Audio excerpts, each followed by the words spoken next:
Good afternoon. Today is July 23rd, 2026. It is currently 3:05 p.m. and I am calling this meeting to order of the Ad hoc Lottery Committee. Today we have in person myself, Lorenza, the chair of this lottery committee, and Mr. Traber and Mr. Benaham Grajales, committee member online. We also have Mr. Grassi online, who is with the communications department, and Dr. Avery, interim superintendent, and in person we have Mr. Carapa, who is the chief information officer, and Claudia and Mike from that work with him. So with that, I am go ahead and we'll go ahead and get started. First item on the agenda is public speaking. There are no current public speakers signed up, so we'll move along to the lottery. I can't speak. Lottery policy reviews. First up is policy 5116B, which is the elementary magnet school sibling policy.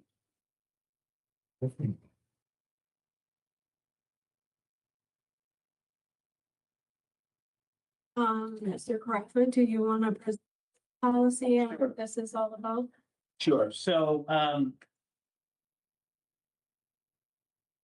based on this policy, we were asked during the last committee to take a look at it and see if we had some updates to it, some suggestions, and we did have a few meetings, and this morning we really took a look at some of the things we thought were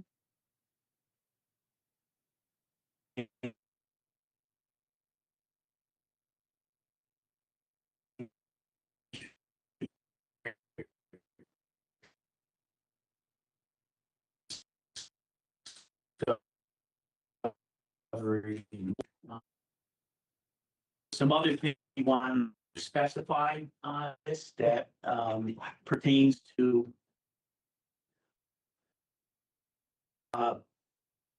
deselection. We'll talk about that. We'll discuss that, extended wait lists, and different placements on here. So if you like, I can start going over some of that just so we can get an idea. Or if you have any questions first or whatever, we can take those. Madam Chair, I don't think that we need to reinvent the wheel on the sibling. I saw the sibling as a separate, they were written at the same time, I noted. Right. Or amended or updated at the same time. And so I understand having a clarification about how we're gonna deal with siblings. In 2021. So right after COVID, we dealt with the issue of siblings. The absence of discovery is odd. But we're sort of saying, okay, here's how we're gonna handle siblings. And there is some confusion in the language in my mind. I didn't quite understand twins, triplets, non-siblings. There was some confusion in there. There was, yeah. But so I don't think we need to repeat language that's already repeated in the high school and elementary language and in the discovery language. We can simply, this is the policy about how we're dealing with the siblings. Right. Otherwise, how we're dealing with students in either the high school or the elementary program who are not complying or conforming to the standards. Right. Are covered under the high school or the elementary. Right. So I don't think we need to deal with siblings who aren't conforming. They're just students who aren't conforming. So I don't think we need to add that to this, if that's what you're suggesting. No, I'm suggesting in general, some of this, like when you have twins, triplets, etc. They were, so when we looked it up from a dictionary, said they were just called multi. You had multi students or multi siblings is what it is. Now multi meaning two, but it could be 2, 3, 4, 5. It was just the way that from a dictionary standpoint, they they perceive that. I don't have a problem with the language of siblings or triplets or quadruplets or quintuplets or whatever it may be. We just wanted to make sure that was clear. If we're having problems in the lottery program of parents identifying that. So they'll identify we have a sibling. That's one of the other things in the lottery system that based on sibling policy, parents have to identify that on the application, in which a lot of them are not. And it goes back to the clericals in the schools who are making phone calls to make sure, do we have a sibling? Do we not have a sibling? Was it filled out correctly? Because we do get parents who say, well, wait a minute, we didn't put that we had sibling in there, and they'll start filling up the lottery seats. And then what do you do now when the lottery seats are filled up? And a week later, a parent's calling, hey, my child, we have a sibling. And so that's become a big issue with, we make sure that we do a pre-investigation is what we call it. We're calling the schools and making sure they're calling the parents. Making sure that the sibling, because inside of our school, inside of the lottery system, the sibling has to be checked. It has to be notified that you do have a sibling. If they don't do that, the system will not know that, I do have a brother, and my brother's name is X, Y, and Z. So it will start pulling in other, slots or other, students. And then we just want to make it clear to them. And I think we discussed that, and on the website, we're really gonna push that so they understand. If you have siblings, please click and the sibling policy will pop up and I'll have an understanding.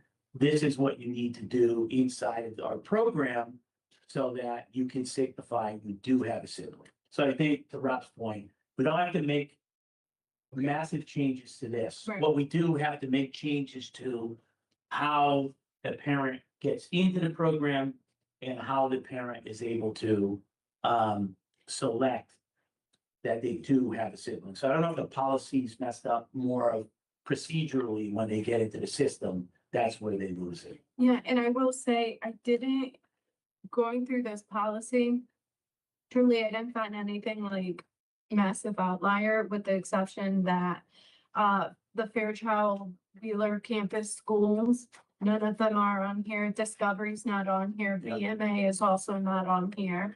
And then I had a question about Central Magnet, because I realized that is a program. Should that even be included on here, or under the entrance criteria, should we say any magnet schools under the Bridgeport Public Schools? That way, if there's future magnet schools within the district, they're already covered.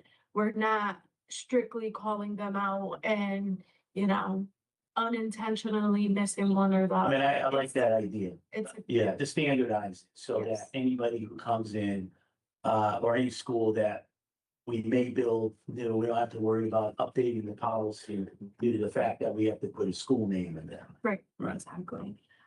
The other thing that I did find with this policy is that obviously we've been having conversations that Discovery is the only magnet school that has a lottery starting in pre-K. All the other schools have one starting in kindergarten. So under the process, I put kindergarten or pre-K just to be all encompassing.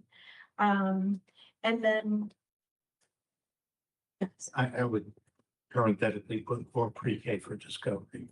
Or pre-com. Be specific about that. Yes, that's exactly what I Okay. had there, on. yeah, Better. Better.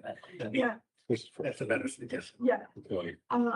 And then the last item that I have for editing on here is under waiting list, all entrance criteria for siblings grades 1 through 8. I put pre-K through 12th grade, because again, we're going back to that standardization. Yeah.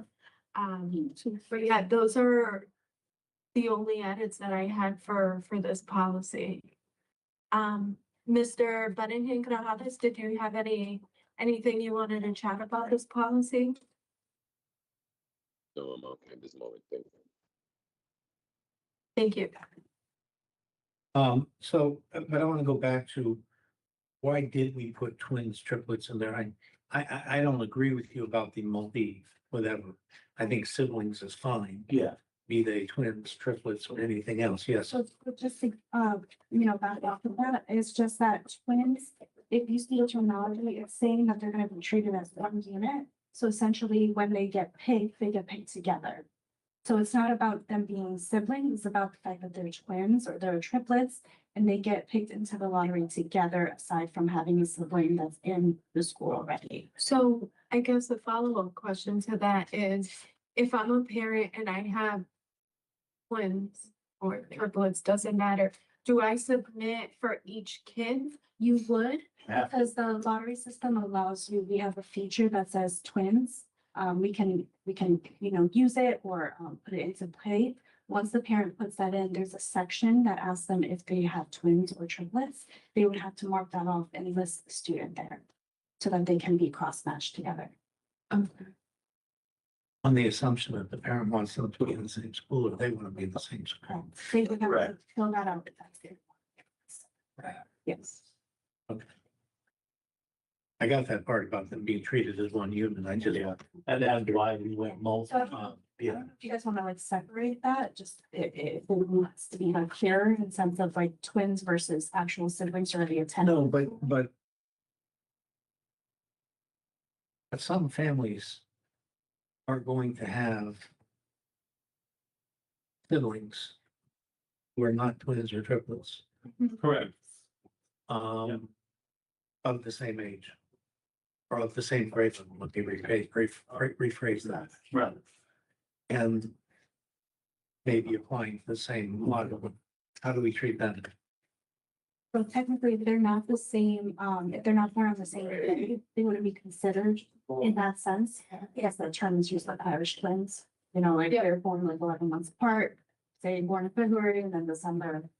Something, but they were just because they're siblings, but they wouldn't get a priority because neither one of them are attending the school yet. So they would just be applying like normal.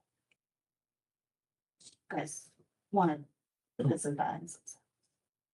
I mean, the sibling, the way it works in the program is if you have somebody in that school already and you are a, brother or sister, to whoever that is, then pretty much you get pushed in because your siblings are already attending. But like Claudia was saying, if you're not in the school already at this point, there is no sibling for you to get a priority for because you're not in school. Right. Okay, but if you're in the sibling policy kindergarten, I get in, she doesn't. Does she then get in because I got in?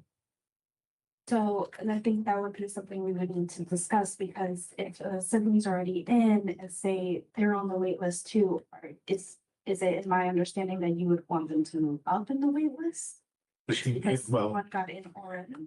that's what I'm asking. If they're the same age, right? Yeah, we both apply. Parent applied for both of us.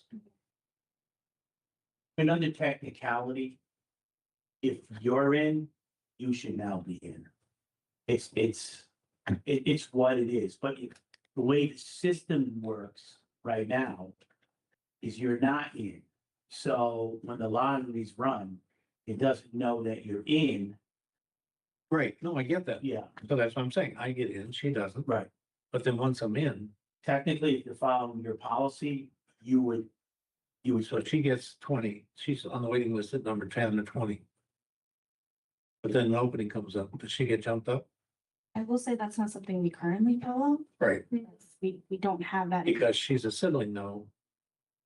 Seems to me that she should be jumped up. She should be according to the jumped rules. up. Yeah, so I guess from like a technical perspective or like a system perspective, is there a way when a parent is submitting an application for multiple kids that they can be marked all as siblings, because then that might be able to resolve the situation that Mr. Traber posed. If one gets in, they all get in at Yeah. that point. Yeah. All get selected. Right, can the system do that? Yeah, we would speak to them about it. I'm sure anything can be done with the system. It's just a matter of, Well, and on the flip side of that, you want to be careful that somebody's not playing the system. well, that's the other problem. Yeah. I get it. I get it. And how do you really verify that I am your brother? I know with the policy, the way it works, it's a whole nother, it's a whole. Look, the good and the bad, the good and the bad. We have grandmothers in this city that are taking care of more than one kid legitimately. Mhm. Or aunts, or, I mean, we have guardians that are taking care of more than one child legitimately. And we have people that may very well try and play the system. And I'm not, I don't, we have to be vigilant about that, obviously. Yeah, So, I think what helps is our SIS system, if they do it right and put it in there for verification, and we can cross-check what we have through our student information system.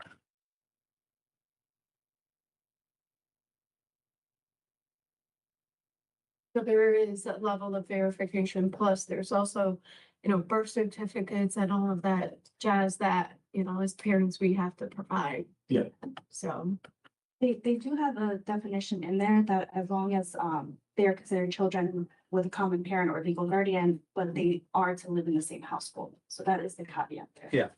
okay, so you can easily, Yes. from like a programmatic perspective, okay, siblings, you can do a quick Excel and cross-reference addresses, and if they're the same, Same house, then most likely they are. Yes, they would be treated as siblings. Yep. Okay. Anything else for Um, this policy? do we want to delete elementary from the top here? yes. Yeah. And then also in the first sentence, where it references elementary again, Right, Jim? you can sit on the thing. No.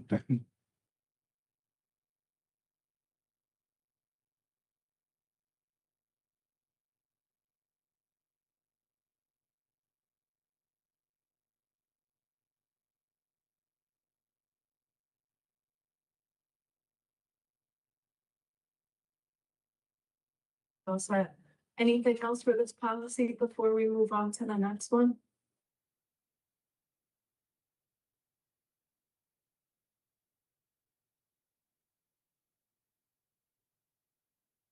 I think for the sibling policy, we answered our questions. You want to have this retyped with the changes, red letter deletions, so that we can all take a second last look at it before we forward it to the board for Absolutely, yeah. policy committee or wherever we got. Great question, Mr. Traver. I did get a clarification, and I was actually saving this for the next steps of the meeting. So what we're gonna be doing is providing a formal proposal during the first board meeting The year. of the year. So whenever that is, end of August, with all the findings that we've captured as part of this ad hoc committee and proposing it to them for implementation. These policies, we would be referring them, and then the policy committee would, it would go through their entire process before implementation takes place. But there are a few action items, for example, the updates to the website, the locking down of the system, that we would want that, as soon as possible, ahead of that mid-October deadline where the first lottery is ran. So that would get implemented, hopefully, shortly after that. Well, the lotteries are run in January and in March. Well, we're October, that's when we open up the, Applications yes, for the application. for the high schools, right, right. And my thought process is you know, if you're submitting for an application, as a parent, you would want to know how the process works. So that's why there's a sense of urgency for that, you know, video from communications to take place. So yeah, so Plus the video that we discussed. Yes. Which was for the parents to be able to, understand Yeah. how the lottery's pulled. And what is the focus? As long as I realize that's in here too. I was thinking of it more in the elementary and high school, but it's in here. The focus on the October 1st, October 15th. numbers, Yeah, and that's really, I mean. it doesn't strike me as meaningful in any way that I can imagine.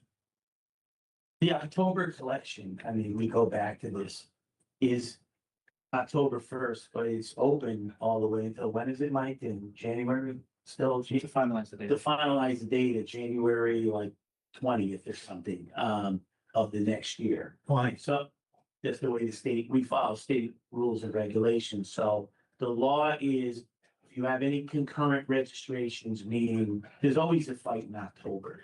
Because we claim the student was in our school sitting at our desk. A charter school may say, oh, no, they were here with us. So now we have the proof. Have the proof. I got that part. Right. So what's that does, some, Bridgeport Magnet School. no, I'm saying, when you ask me, why does the state do this? The reason they I do it, completely understand. yeah, that. it's because of all I that. had charter school kids put back in my class Yeah. every year. Yeah. I get that part. I don't get why we care with regard to our magnet schools, where they are when. And remember, you're talking to a guy who fought with the city to get his daughter put into High Horizon in the spring. Right. Right. When they said, oh, no, it's too late. No, it's not. Put it in there, I don't because see, they withheld that opening from us. I don't see why either, but they always use the October first as a cutoff for everything, whatever it may be. Okay, that's why, yeah, and just for you all's sake, that's why I asked that question. Yeah, I think that. We found out about an opening in a magnet school for my daughter. She'd been waitlisted and nobody told us about it. And back in the 90s, they held that opening till the summer. So it's, and they still, you know, so I'm just, if an opening came up in November or February, why wouldn't we give it out to the next person on the waiting list? I would think that's the best way to do it, is to continue to go Fill through the the openings. process and fill the openings. Absolutely, You know, absolutely. you know, the principal at the time said she's too far behind, but she caught up. She was behind, but she caught up. She had Mary Beth Lang as her kindergarten teacher. Mhm. So, you know, I just think that we need to keep that in mind. It struck me in all of these that they had that sort of artificial. I understand from the state point of view. And I understand it may be pertinent to the inter-district magnet schools. Yeah. Right. Our magnet schools, I don't see it. So go ahead. I'm sorry, Madam Chair. I have a clarifying question. I was just making a note of the action items. And so ideally, the way we would want this school lottery process for siblings to work is, let's say, you know, my cousin has 4 kids and they want to apply to High Horizons. 2 of the 4 get in. If there's not space for the other 2, Mhm. they get waitlisted, but they get bumped up on the list. Is that accurate?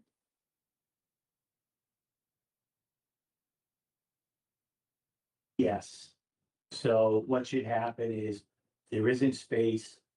2 get in, the other 2 are waitlisted, but the other 2, just so we're clear.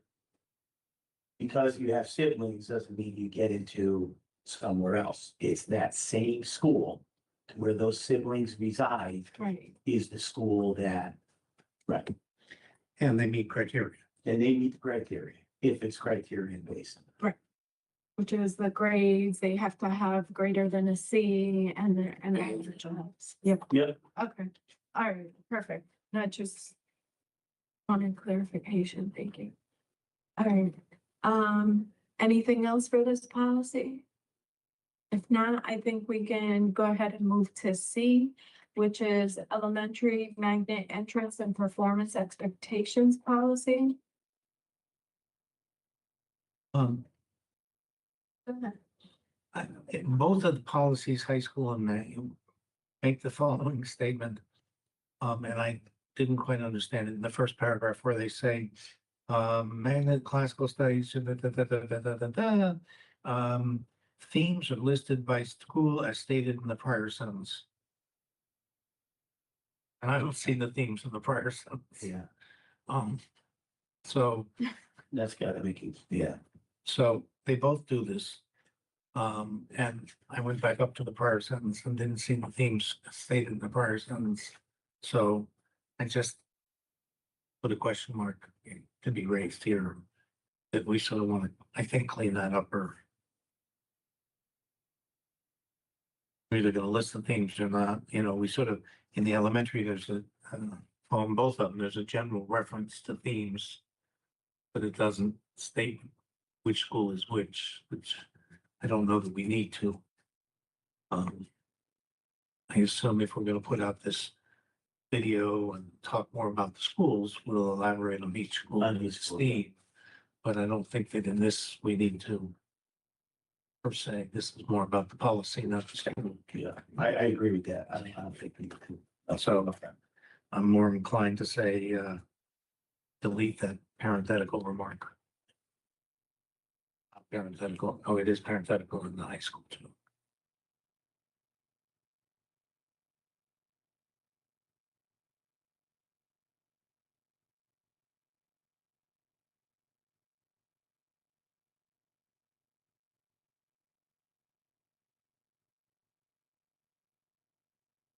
Uh,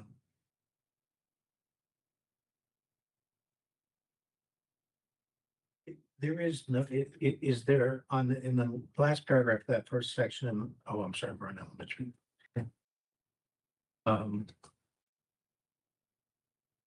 Are the magnet lotteries held in public? No. Okay, That's, I think that was the discussion we had about. we did, I thought we did, Yeah. but it still says what it is. At the bottom here, right under the bold letters. Mhm. So. If we're gonna do that, we should do it, if not. And you did the high school ones in public, all right, didn't you? Well, what I did was I invited the board members to view both the elementary and high school Right, routines. but are they video or are they They were recorded, both? yes. Yeah, okay, But they weren't public. They're not, they weren't to the They weren't public. turned Yeah, on. we didn't have a place where public can come in. Public no, can come but are in. they broadcast? No, I mean, we don't take it and then push it out and say, here's how we did the lottery at this point, or take a look, you know, log in and see the lottery process. That's because of the names, correct? Because of It's the. only because of the names and stuff that we can't. do Oh, right, So- okay, then we should delete this if we're not gonna do this. And kind of along those lines, I kind of flagged it, like maybe we could do it at a board meeting, but then I put my CABE hat on and I was like, are we, this falls under, you know, this doesn't fall under board purview, like it's something functional that PJ and his team would have to do. So does it make sense to run the lotteries during, you know, a part of the board agenda, you know? Just to keep that transparency with the public. We, again, names would come up, we'd have to talk to the system, I mean, just the,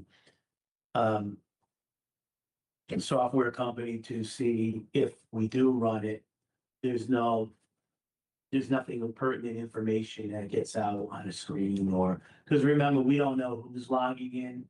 And when, you know, from a FERPA standpoint, protecting student and family rights, Right. that would be out in the open, which would not be. Right, and it's also personally identifiable information. That's You what don't it want is. it out there. Yeah.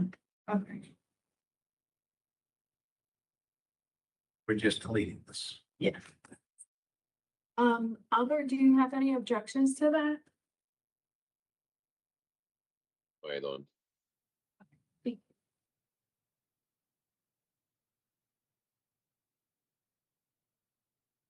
Who's the, page 3? Who's the assistant superintendent and executive director?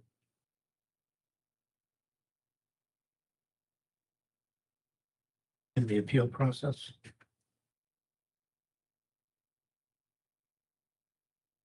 The assignment process, sorry. Right. We don't. So the way the superintendent has it now is it's separated with executive directors by the two of them. That they have certain schools that fall under them. So there's not one So person. there's not one person overseeing the magnets, is what it is.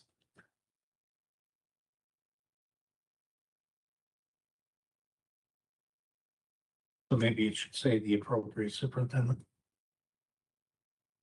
Appropriate assistant superintendent or the appropriate administrator. Appropriate administrator, maybe, yeah, would be the best way to say that.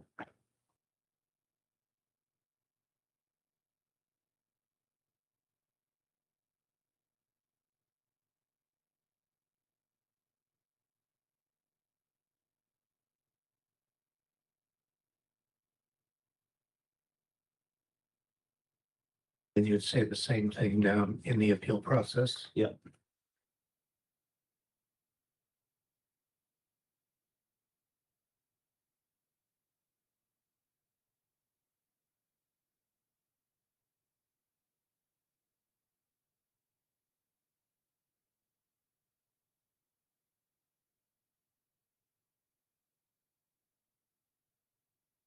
Then I go to what we were just discussing on the waiting list at the bottom of the page. Every effort will be made to fill empty lottery seats by October 1st. Yeah, I like to change that to myself. Immediately, Right. yeah, And I can just say as soon as possible. as soon as possible. Should make that change then to the sibling policy too.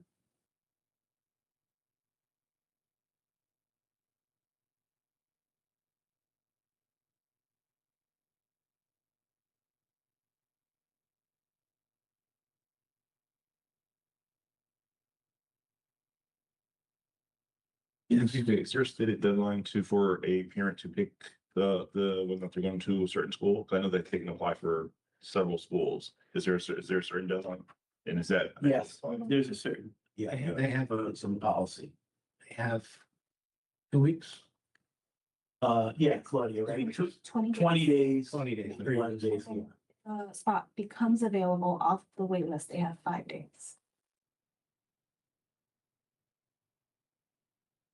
I mean, if What's 3 weeks? you get selected, you have 3 weeks to 21. let us know that you want that slot. If you get picked off of a waiting list, you have 5 days to say, I want No, it. that's what happened with my granddaughter. So I was just trying to remember how long she had, but she had some period of time. Mhm. She went and met with the administrator and with her Yeah. husband and the child and looked at the school and then chose to go.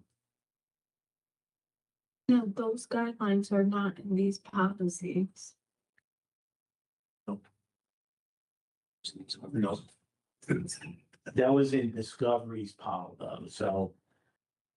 So this is one of the problems is that Discovery's policy.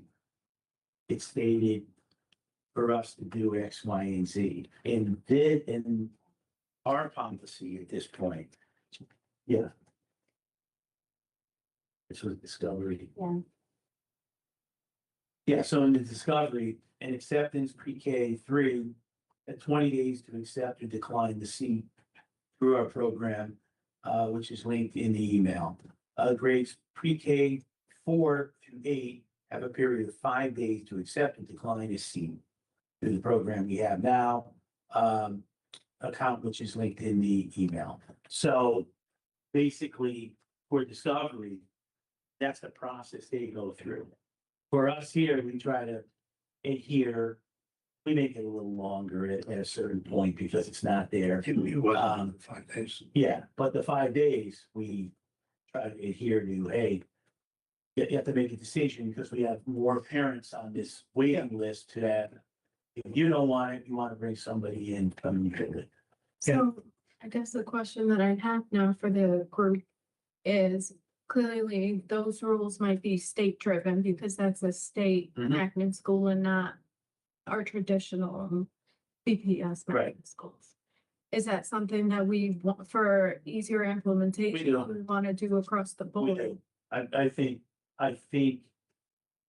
to Rob's point, meaning beforehand, that it is important that we get these classes filled as soon as we can. I do understand sometimes they may be waiting for, that's why when we do the lottery and we speak of the high schools for a minute, they apply for all this stuff and then they wait. Same thing happens for some of the elementary schools.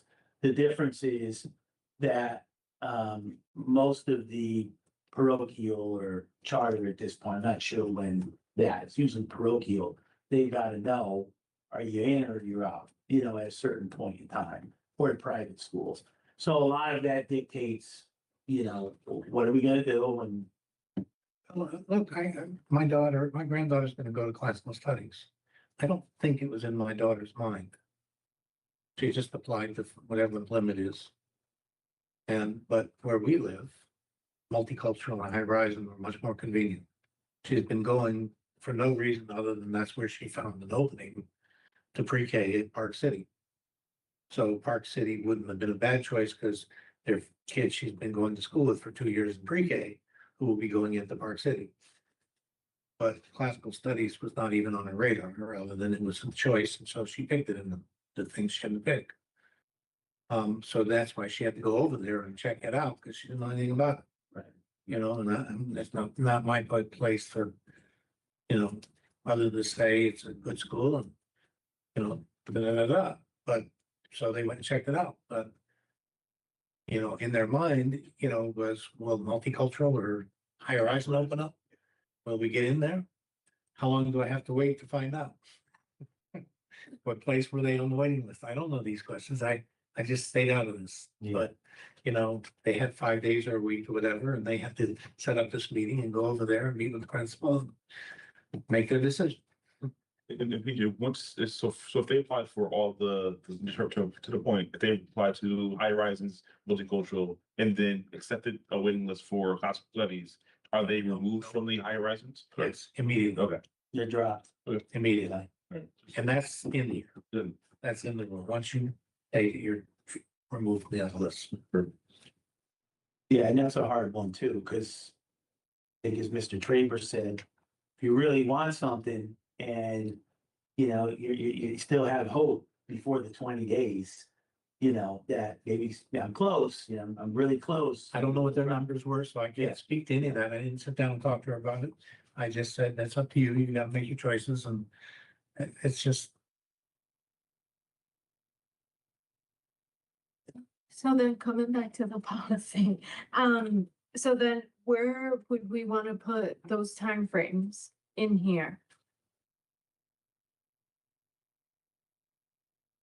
We're talking about reassignment process. right at the end. You have to fill as soon as possible. Yeah. And One put of it, the things that right where we have like where it says kindergarten special by lottery, it's already listing off what people would have to do, like if as a parent. If there being no additional requirements, I kind of feel like might actually be like a full funds have up there time wise. Yeah, actually, I was thinking the same Where? thing. So up here, so right under this section here where it's talking about the lottery and the enrollment. Because that section that you were referencing is specific to the waiting list. And then the 5 days for the wait list can be at the bottom, at the last page, where, because we have a separate section for that. So, oh, that's what I was talking about, is the Gotcha. waiting list. But And then when the you get 20 in, days for, then you have so much, yeah. yes, but 20 days when you're offered from the jump start. Yes, yes, I agree with you.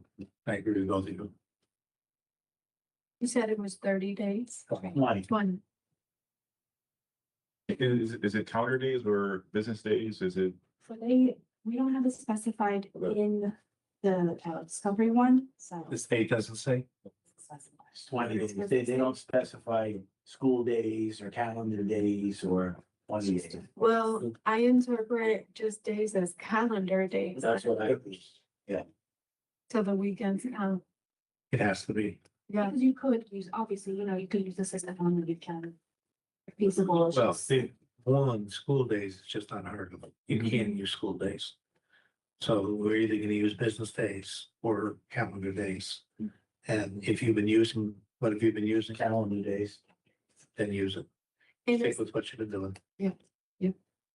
and is that what, the discovery policy says, calendar days or just it days? just says- It just, I mean, not school day, sorry. Just days. 20 days. So then we should, Ridiculously stupid state policy. Okay, so I guess for consistency, do we want to call this out just days or a calendar days? little cleaner than, yeah, I would say calendar days. Yeah, I agree. I think that. Yeah, okay. So we're gonna say at the beginning here, 20 calendar days. Yes. And then in the end, 5 calendar days. Should there be a section specifically for the waiting list? Like, I know that, There is. yeah, okay.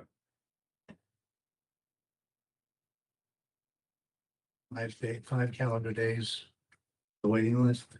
And the 20 calendar days was for the acceptance to They're the, automatic, like, when the first poll goes out, whoever's on the offer list.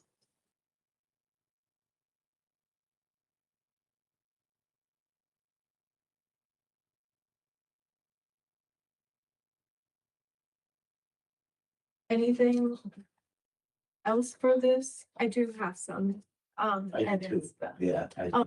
do you want to go ahead? I'll go last. So.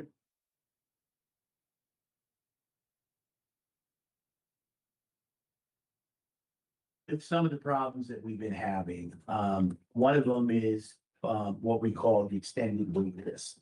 Okay? So for, intra-district discovery, Magnet and Fairchild Wheeler, since they're bound by state policy, which they have to have certain number of suburbans and certain number of urbans. One of the problems is that they don't have anyone, let's say from Stratford anymore, okay? And what they do is they pull from the next towns that are in there and they push them in. Now, if there's no one from any towns left, and we need to have suburban students or suburban bodies, one of the issues is that they want to do what they call an extended waiting list. So even though parents may have missed the lottery or, all of a sudden, somebody recommended them and they came to the school, what would be the process? Because what ends up happening is if we don't meet the suburban to, urban or Bridgeport, breakdown, the numbers start dwindling down because you get penalized if you go over those certain numbers. So we can't have more Bridgeport students in when we're losing suburban students. We wanted to talk about this because this has been a problem for not so much Discovery, but for Fairchild Wheeler, who is having an issue meeting those suburban numbers. And if a parent or if a family did not or weren't able to make it to the lottery, what would be the process that we would want to take to help not only those families, but to, if there is a process, to make sure that they're able to stabilize their suburban numbers.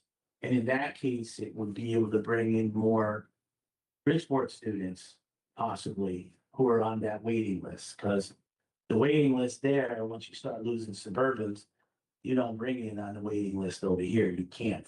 The next move you have to make is suburban to get the suburbans up so you can bring in more Bridgeport students. Yes, sir. Okay, first off, do you have any problem with Discovery? Really, no. Okay. So let's put that over here. Second question is, at Discovery and Fairchild Wheeler, is the allocation by town? Yeah, they have, so Bridgeport, right? You have your certain number of students for Bridgeport. And then the allocation comes by town for the rest of them. Fairchild Wheeler has a larger pool than what Discovery has, and if I forget, again, what was it, 7, Claudia, Discovery Sure. towns? I know Fairchild Wheelers, They don't have a limitation. they don't have a limitation, they're up to like 20. 'Cause they're trying to, 20 towns. 20 towns, they're trying to meet No, that. but I mean is per students per town. So there are, when we look at it, there's certain students that we do have per town. It's not broken down by male, female, but it is broken down by town. So when we go in, we work with the school, look at what we have. So I'm just making up 5 for Monroe, 7 for Shelton, 10 for Stratford. And it breaks down, when we run the lottery, those numbers are the numbers of suburbans we can have in. That's gotta equal, in a case for Fairchild, the 25%. Okay, but what I'm asking is. The number in my head is 1,500. Mhm. And 25% of 1,500 would be 250, and then half of that, 125, so 375. Yeah, we're gonna come close. to I understand that, but if it was 375, if 375 students came from Stratford, would the state care? Stratford would care. Stratford would care, But but the state here? I don't think the state would. It's 300. Suburban versus. Right, okay, that's what I'm asking. Yeah. So, okay, so I get that Stratford would care because it affects Stratford, Absolutely. but, and so they, Stratford would be concerned about having 375 mid students go to Fairchild Wheeler. Trumbull would care, Fairfield would care. But, so that's the limitation, the home district would be concerned. And I've heard about home districts doing things to convince their students to stay home. But I've not heard anything about, okay, so it's not the home district that's convincing that, not the state, that's saying there have to be this number from Fairfield, this number from Trumbull, this number from Stratford, okay. So, then that doesn't apply to, obviously Discovery either. Discovery has in their policy, those 7 surrounding towns that they can deal with, they have to deal with. Yes, but it doesn't have any limitation, on where they come from. So it's not written, but what we follow is 2 per town. So 2 per town. Yes. Yes. So for pre-K 3, it's 2 per suburban town, and then I think it's about 25 for Bridgeport.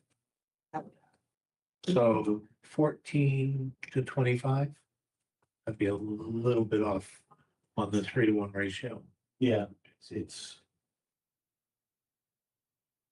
That's more than 2-to-1. yeah, it should be 7. Or is there 2 classes? Well, It breaks down, there's 3. Yeah. In certain grade levels, and when you get to, I think, 2nd or 3rd grade, it breaks down to 2. Yeah. 15 kids in the early grade levels, 15 students per classroom, that's 45 for the 3 classrooms.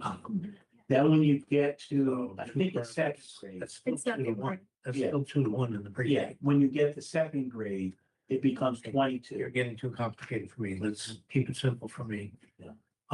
Pre-K, Pre-K. 3 classes, 3 classes of 15, 15. That's 45 students, 45 students, 2 per town. that's only 14. That's 2-to-1. That doesn't work out right. So right now, we're currently taking in 31 Bridgeport students, plus Thirty. 14 would equal 40. So that's, Right, 30 for Bridgeport. yeah, that's a 2-to-1 ratio to the best pre-K in the city. Yeah. And the pre-K that guarantees you admittance to Discovery. How is it that we get screwed like that? I thought the rule for Discovery was 75%, 25. It is, it's three, 70, 30, it's three to one. 70, It's 3-1. That's 75-25. Their policy, we pulled it up. And we have it right here. We had to pull up all the state stuff again to take a look at what it is. I believe there's a difference between Fairchild and. That's the difference between Fairchild. Fairchild has 75, there's a 25, and then, so there's a slight difference.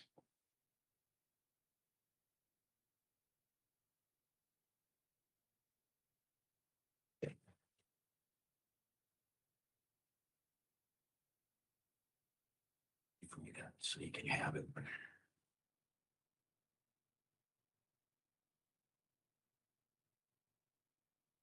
Okay, well, it's still not 70-30, but this thing here.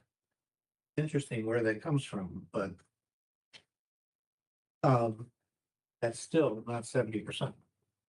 No. And that means that Bridgeport children are being denied access to the pre-K. That guarantees them access to the best school, elementary school in the city. Best elementary school in the city, yes. I think they do that because they lose. Who's they? The schools. We get the numbers right now, the way it's been. Is you get the numbers from the schools, you ask them, what are their cutoffs per school? So they come back and give you their cutoff numbers. We make sure that their cutoff numbers is based on what their needs are in the school. We plug them in a system and then you let the system run. So to Mr. Traver's point, yes, if somebody said 14 or whatever it is to 45, then we are looking at the cutoff of some Bridgeport students. If we did 31, that'd be 68%, but if you give them 32, they'd be over 70 at 71%. Yeah.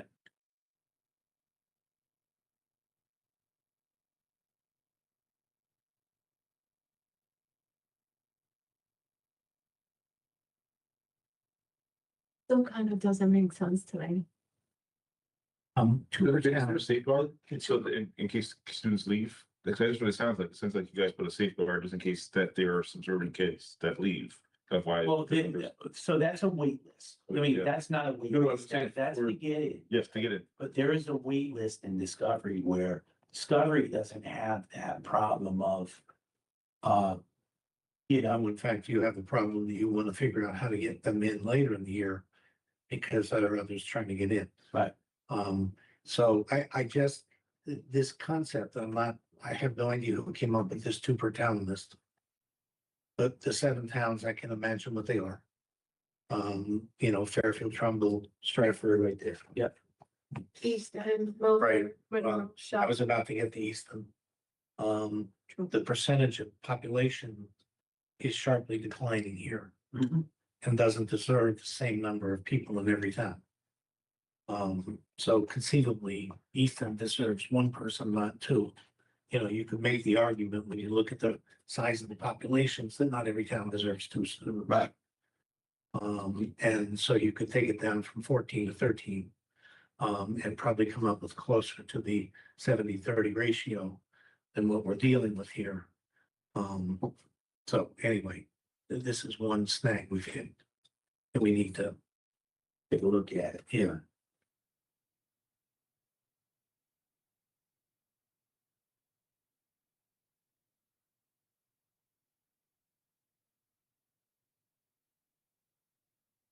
I'm wondering if So 70-30, why do we need to assign those numbers?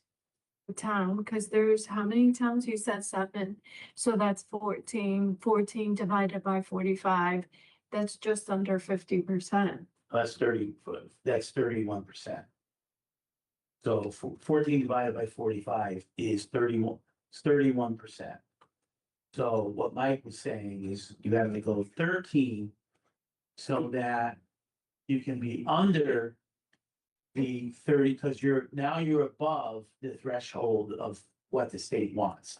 And if you're above, even though the numbers are off a little bit, when you become above, you get a little bit higher, they ask you to make your adjustments. Yeah, So currently we have 31% suburban at discard, which is a safeguard, which is a safeguard. Which is a safeguard. Which is a safeguard. So that's purposely done to safeguard Yeah. and keep the numbers. Yeah, If you have a handful of suburban. Yeah, absolutely. You're out. Yeah, and so you're still in good. Yeah, makes sense. right. I mean, we still have a waiting list, but there's no guarantee that But they'll set. school starts that they'll want to come in. Absolutely. I think we can deal with the waiting list. We need to make sure that we're maximizing the Bridgeport participation because that's who we are. Mhm. Yeah. Um, now going to, I think what your other point was, TJ, that I'm not forgetting, which was how do we get fill vacancies later in the year? That's the. And one, it seems to me that your waiting list still exists Yes, for Bridgeport and non-Bridgeport students. not Fairchild. So that's where our For problem Discovery. is. Discovery, we have no issue With the waiting list. with the waiting list. Okay. Fairchild, we would. Fairchild. Exhaust all of their students by the first offering because we don't get enough that apply. Okay, so you're saying there are people who later may want to apply. And so what's the concern then? Well, the lottery's run already. They're not, they haven't applied for the lottery. Because you said the state deadline is October 1st, correct? So you can technically put someone in if you allow them to apply. If we have an extended. We're If talking, we have an extended policy, we're talking about non-Bridgeport Yeah. applicants. Yeah. Is there, what prevents us from admitting them? Lottery's been closed. the lottery's been closed. We already And how have often do we have applicants? We get them all the time. After, Why would we turn them away? we're not saying that we would turn them away. What we're saying is there's no policy around it. So it could be So we need to Misconstrued create a as- policy, we we need to policy. create a policy that allows for late applicants Absolutely. and particularly from suburban districts. Because then we can accept waitlisted Agreed. Bridgeport kids. Absolutely. For every out of towner we can accept 3 Bridgeport kids. That's right. Absolutely. and And that deadline would be October, well, before. No, we're not looking at a deadline. We're looking at extending, yeah. The October 1st is to make best effort to fill those seats so that our, Okay. for October 1st is. For funding, for state funding. For state fund. Yes. Yeah, I mean, ideally it would be before October 1st so that we get the seat from a funding point of view. so I think the best place for that is our high school policy. We can add a paragraph about it, which we're gonna review in a second. Yeah, So but- let's. And you would add an addenda to that policy about accepting late applicants for Fairchild Wheeler. It Agreed. seems to me Agreed. that we would want to put something on there, right?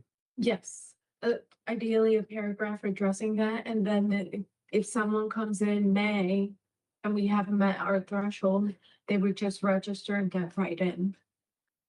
And that would also, as Mr. Traver said, that would help Bridgeport out because for every suburban child you bring in, now we can bring in more students off the wait list to get in there.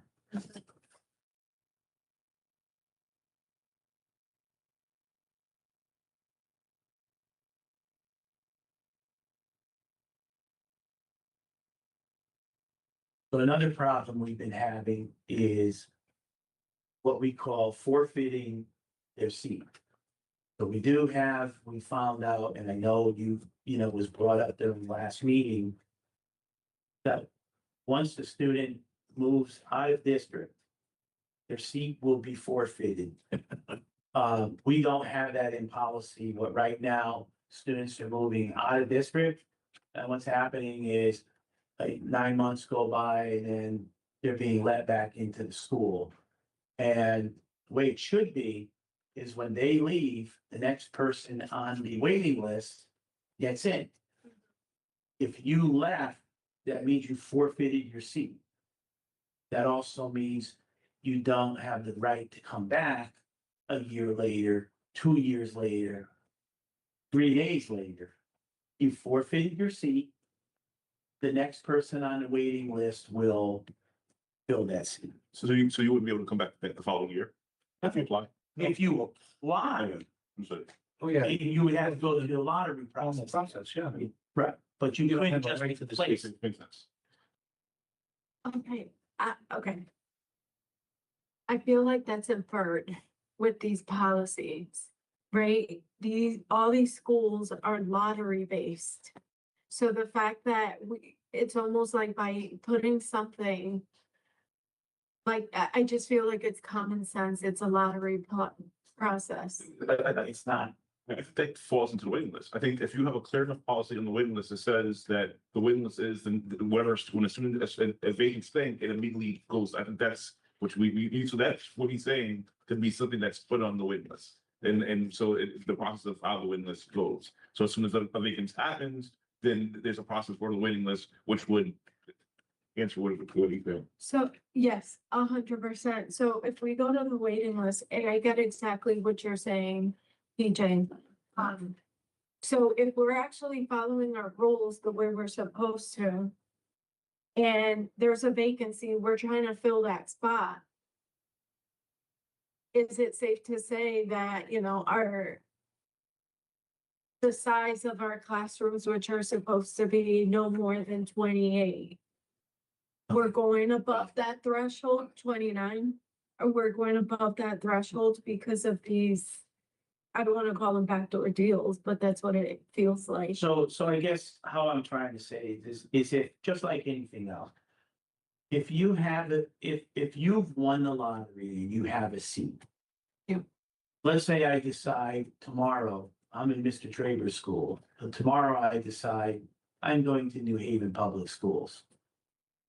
My choice, Yeah. right? I don't have to go, but if I decide to go, once I go enroll, my seat is now forfeited. And the next person on the waiting list fills in my slot. And I can't decide a month later, I want to come back. I want my seat back. You forfeited your seat. And by forfeiting your seat, now you'd have to go, back on the waiting list again. I mean, that's a fair way to do it. Simple. Siblings, move your feet, lose your seat. Yeah. It's not, this is not complicated. In employment or anything else, if you can't take a leave of absence to go try another job. You can take a leave of absence for some reason. You may go away. You may go away because your family is from Brazil, and you go away for a few weeks in the winter or a month in the winter, and you come back. That's one thing. But you can't go away and check out another school for a month or two and then come back and say, I like this school better. Sorry.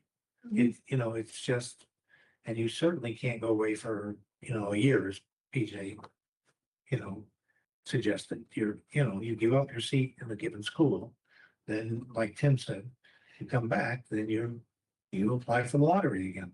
Yeah. And that's your seat has been given away to the next person on the list. Yeah. It is possible that your seat wasn't given away in a timely basis and that opening was, just not used, but then it's gonna be up to the lottery in the next year. But it's not given away to somebody who, it's either given away to the next person on the list or it is thrown into next year's lottery. It is not given away to somebody, on the sly. So what happens if it's a suburban kid that is in a situation, I'm just like, if this Fairchild Wheeler, same scenario, a kid is suburban. No, hold that Yeah. thought. You're now moving into a different realm. Okay. And that different realm is the one we just discussed, which is we're gonna try and create some exceptional policy to deal with an exceptional situation, which is Fairchild Wheeler. Yeah. Where we want to get that kid into the school. And so we're gonna have contacted that kid and say, hey, The reason I'm saying that is because I think if a principal would hold that spot, I would say they wouldn't hold that spot because they would need the number percentage. It's not necessarily extended things. The exceptional circumstance is that, you know, Principal PJ knows that Tim wants to come into the school. So Principal PJ has contacted Tim and said, hey, we have an opening for a suburban kid that's going to allow Maritza and Rob and, no,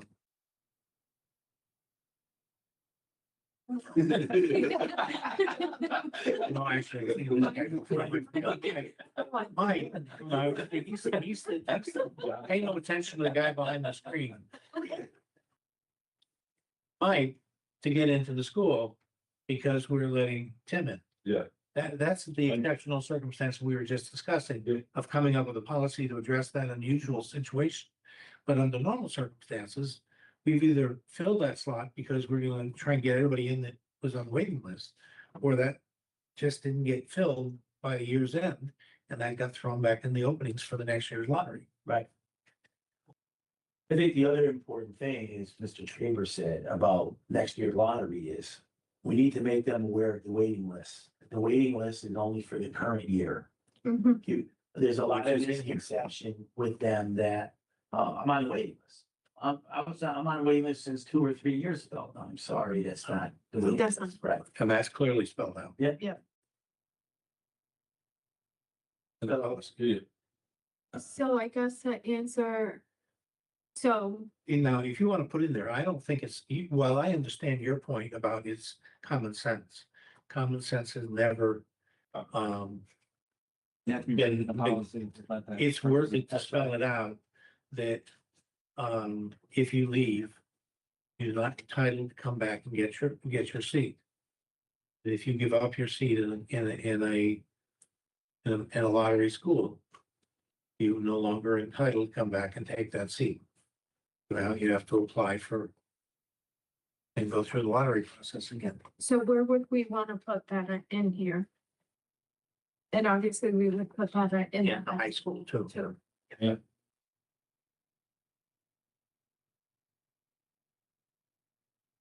doesn't go at the beginning.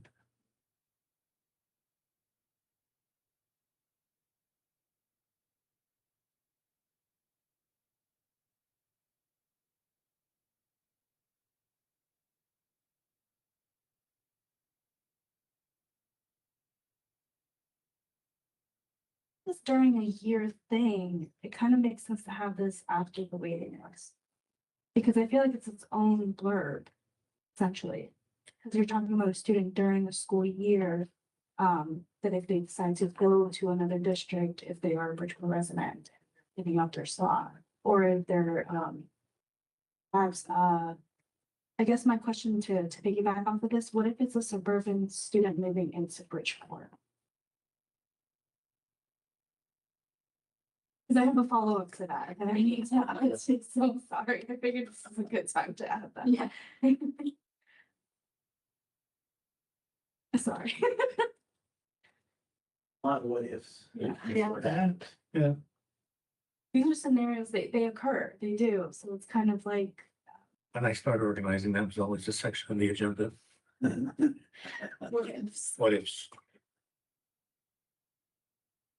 So one of my suggestions, and I know Mr. Traver, you're probably not done, was to create a lottery selection process under each of these policies, kind of just for transparency, how it's ran and all of that.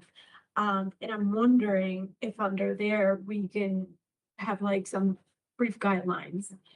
Basically stating, if you leave, you're relinquishing your seat and you can't have it back. If you want it back, you have to go through the entire process.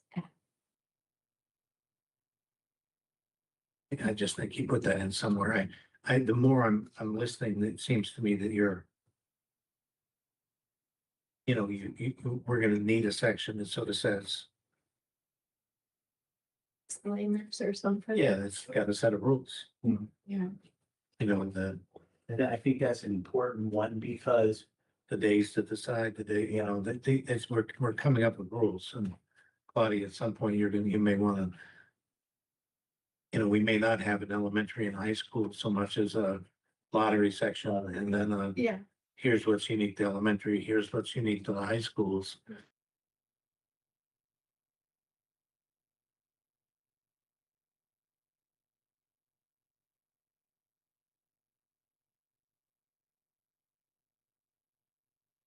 Oh, and somebody's coming on. Just dropped the internet. Yeah, I think that makes sense and it would actually make things a lot cleaner. Just to have one lottery policy and then subsets, high school, elementary, and it's just across the board. That would make sense. So that's something we can certainly propose to the board. This way, you can tell the parents to reference this policy rather than say, you know, 516C, D, E. And there are some of those like procedure things that would not be in policy because the way that we're doing it currently, the system we're using currently may not be the system we use 5 years from now. So like, I guess we should probably identify, and we've done this before in various other policies, like the structure of it, but not going too full on because those rules can change. Yes, and that's a very good point, Tim, and we have to been doing that as a board, kind of stepping back. And even with all the CAPE policy changes, we're creating the policies that will govern and drive the procedures. We're not identifying the procedures. So I'm wondering if you have guidelines already, what we should be referencing in the policies is the guidelines, not breaking it down. I think only for a couple of the things we're talking about, especially the parents who move out of the district, that's a big one. We do have a lot of problems with the schools, with the parents, arguments back and forth about, well, I have my, you know, I got in. Well, I like things written down. I always did because there's no argument with that. If policy states, we have to follow the policy. And it just makes it easy rather than saying, well, I have a procedure and here's the procedure. But who authorized that procedure? The board? No, it's my procedure. Well, it's my procedure. And what happens if we come back to the board and the board says, well, we didn't authorize, not one of our policies or whatever. That's a PJ procedure that we don't agree with. You may not agree with the way that I'm doing. So There's a way around that. So that's obviously in this. So when you do it as a board, you would say procedure by the superintendent. You actually put the procedure in, but it would says it's subject to change. Like we've done it in various parts of the policy where we've identified that there could be some because what we've done is the old thing we've done in policy, we've actually put in exactly the policies that it was outdated 2 or 3 years later. So I don't think we can go full, I get what you're saying. Yeah. And so we can do that and it can say identified by the superintendent or identified by where the board is all giving that authorization to the superintendent or given to the person that runs data, that you have the authority to, that the procedures are the official things. Actually, 9 times out of 10, you're gonna say, you know, as determined by the superintendent. Yes, yep. And then it's the superintendent that says, PJ, Yep. do this.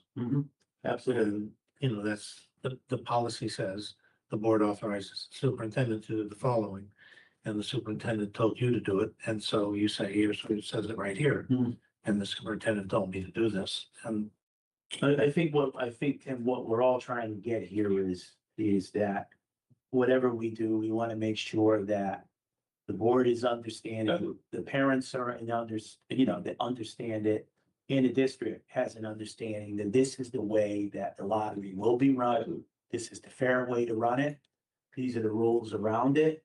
And this is how we're gonna make sure that it is run in that manner. Yeah. I mean. And I think we, especially, so make a policy, and then for those procedures that you have, we can submit to the board, you can put on our website, and all those things are things, and it just states that it just, so like most of the stuff that you will be policy. But I think that there's like some detail. Yeah, there'll be nuances. Absolutely, yeah. Here or there that we're not gonna think of that are gonna happen, that Definitely. we'll adjust. well, how you conduct the lottery, for instance. We just removed the language that says you're gonna do this in a way that all the parents can see it. So now you're not held to do that. Right. It We just still doesn't say have, anything. yeah, we still, well, It just doesn't say anything. yeah. So you may just, you may come up with a really, You may go back to the bingo balls in 3 years and come up with a nice way to do that. I think we're on Wednesday. I think we'll have to have one of those in the next. When I retire from the board, you let me be I'll the let you, I'll let you do it, yeah. caller. Did you have any other items? Not on this one, no. Oh, and PJ, did you finish? PJ had more. Yeah. You had something else, PJ. You said you did. Jeez, no, I did what we had, what we had, Claudia had the question. She does. Yep, So this is strictly to the application. The out of town, oh, you also have the out of town. But it is part of that, and it's in reference to that. So that's after the application is done and the students already attending. However, in the application, if a student moves from the town they originally applied in. So say we have a Stratford kid had applied under Stratford, however, when it came time to register, all of a sudden now they're providing us proof that they live in Bridgeport. What are we to do in that instance? Is it that their application is now null and void?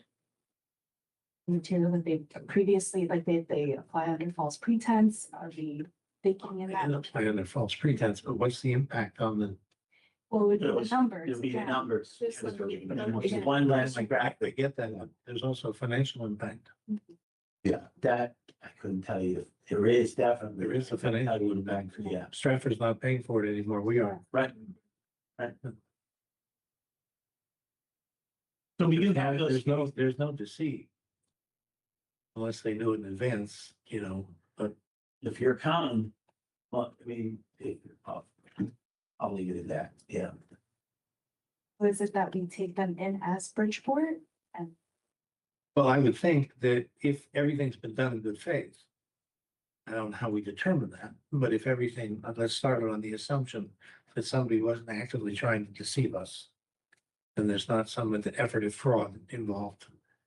That we would remedy that the following year by switching a number of slots. Right? Yeah. That's the remedy. We can do that, yeah. But if we suspect fraud, then we need to use the the removal process. And we need to move that way. I would certainly not like turn them away. No, I'm not, but I presume good faith. That somebody's moved, you picked the one example that's plausible, Stratford to Bridgeport. There's not a lot of other examples that are plausible, Trumbull to Bridgeport, Fairfield to Bridgeport, that's just, but it is possible. We have had instances, and it was recent in the case of and that applied for Parks and Magnet under Bridgeport, which is qualified. However, once they went to register, they moved to Waterbury. So they're out. Yeah. Period. Did they try and continue? It's a long drive, yeah, every day. Well, the parent works in, not here in Bridgeport, but in Bridgeport. Gotcha. Yeah, they can't. And just from, if someone's a Bridgeport kid that applied, got in at Bridgeport and went to Waterbury, that as not a discovery or fear child, would they then be a Waterbury student and we accept them at Waterbury? Or do we just keep them as a Bridgeport number of that situation? Like, okay, So the students registered, applies, goes is a Bridgeport resident, then moves to Waterbury. Yeah. Is they now Waterbury in a suburban? Okay. She's Waterbury. Okay. Waterbury fits into Fairchild Wheeler. Yes, Fairchild Wheelers, they don't have a limitation. Oh, okay. All right, because you said it was increased to 20 districts. That's it.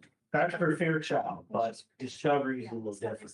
Seven. That was 7, but does that mean, They would be exited. The way Discovery does it is that if you're not one of the 7 districts, you would not be able to come to Waterbury to Discovery. Right. and I'm also wondering, Does that mean that we would pay for their transportation or no, No. Waterbury would No. pay for it? Okay. No, we wouldn't pay for the transportation anyway. Yeah, they were just. The whole district would pay for Yeah. it. Okay. If there was any expectation of that, it would be the home district, not us. Okay. Um. Anything else, Claudia? I have one. You were- It's the margin of error, the buffer. So with a lot of the problems that we have, the sibling issue and some of the problems, what we wanted to throw to the committee is that we go all out with the numbers. So I'm just making it up. Let's say 30 Bridgeport and 15 Suburban, okay? What we like to do is cut back a little by a few. And then pull from the waiting list while the lottery is being run. Only because it gives us a buffer in case there is a major issue. To where we miss siblings or we miss something. It doesn't mean we're filling them in with anything else. Because the waiting list, they would be pushed in next.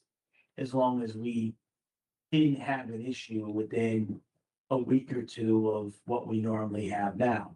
So to your point, we fill it all in.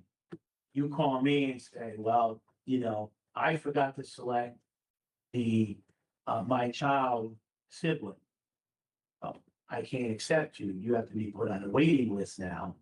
Because I went ahead and filled you in 100% without having a buffer for a small time. In case there is, it's called a margin of error, there are errors in the siblings or any other thing that goes on with the program. So now we're beefing it up right away without saying we're gonna save just a few for those errors, but pull them off the waiting list.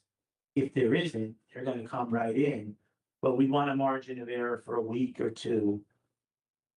So that those errors, if they did happen, we'd have a spot for it, rather than if we fill it up 100%. You can do it that way. I'm not saying one way or the other.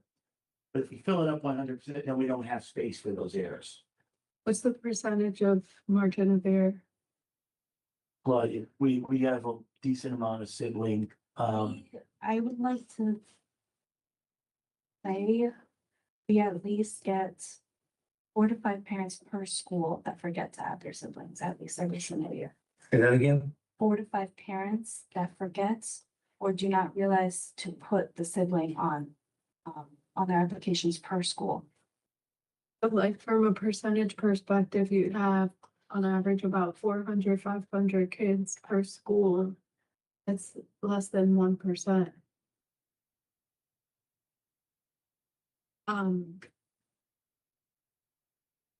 I mean, So they're saying my child goes to Park City, they're in 3rd grade, I forgot to register the kindergartner because I assumed they'd be going in. If you fill all the kindergarten seats, that parent can't go in there. Like, I think,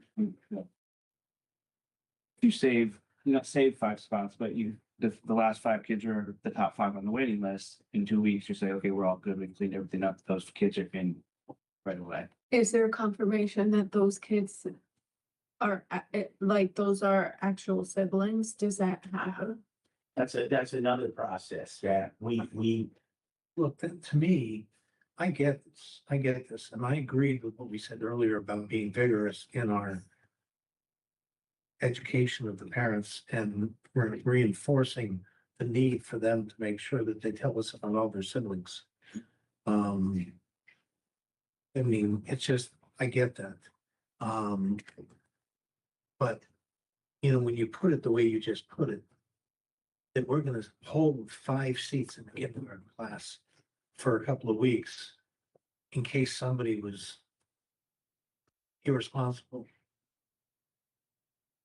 And meanwhile, 5 families are sending their kids somewhere else because of an irresponsible family, because of irresponsible other families. And it's like, no, sorry.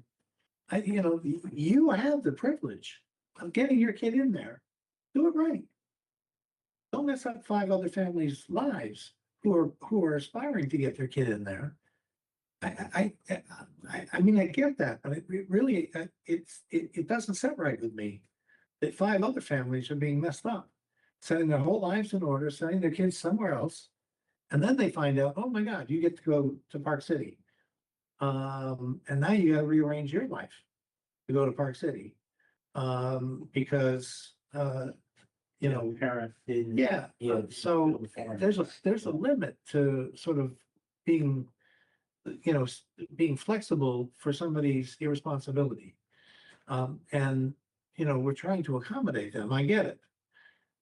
But come on, folks, you know, be responsible. We have a policy that gives you an edge. We're trying to accommodate you. And, you know, I don't know why you said 30, but to me, it's 31 at Discovery. Yeah, I just threw a number. You're gonna irritate me with that. It's 31 is your 70%. But it's like, you know, it's there. We're gonna do everything we can to make sure you know your rights. And encourage you to make sure you tell us about it so that we can get them in. But at some point, there's a responsibility on your part to make sure that you tell us about your And it would be 3 slots because it would be, you know, really 1 per class at this point in case there was a discrepancy. It wouldn't be 5. at Discovery.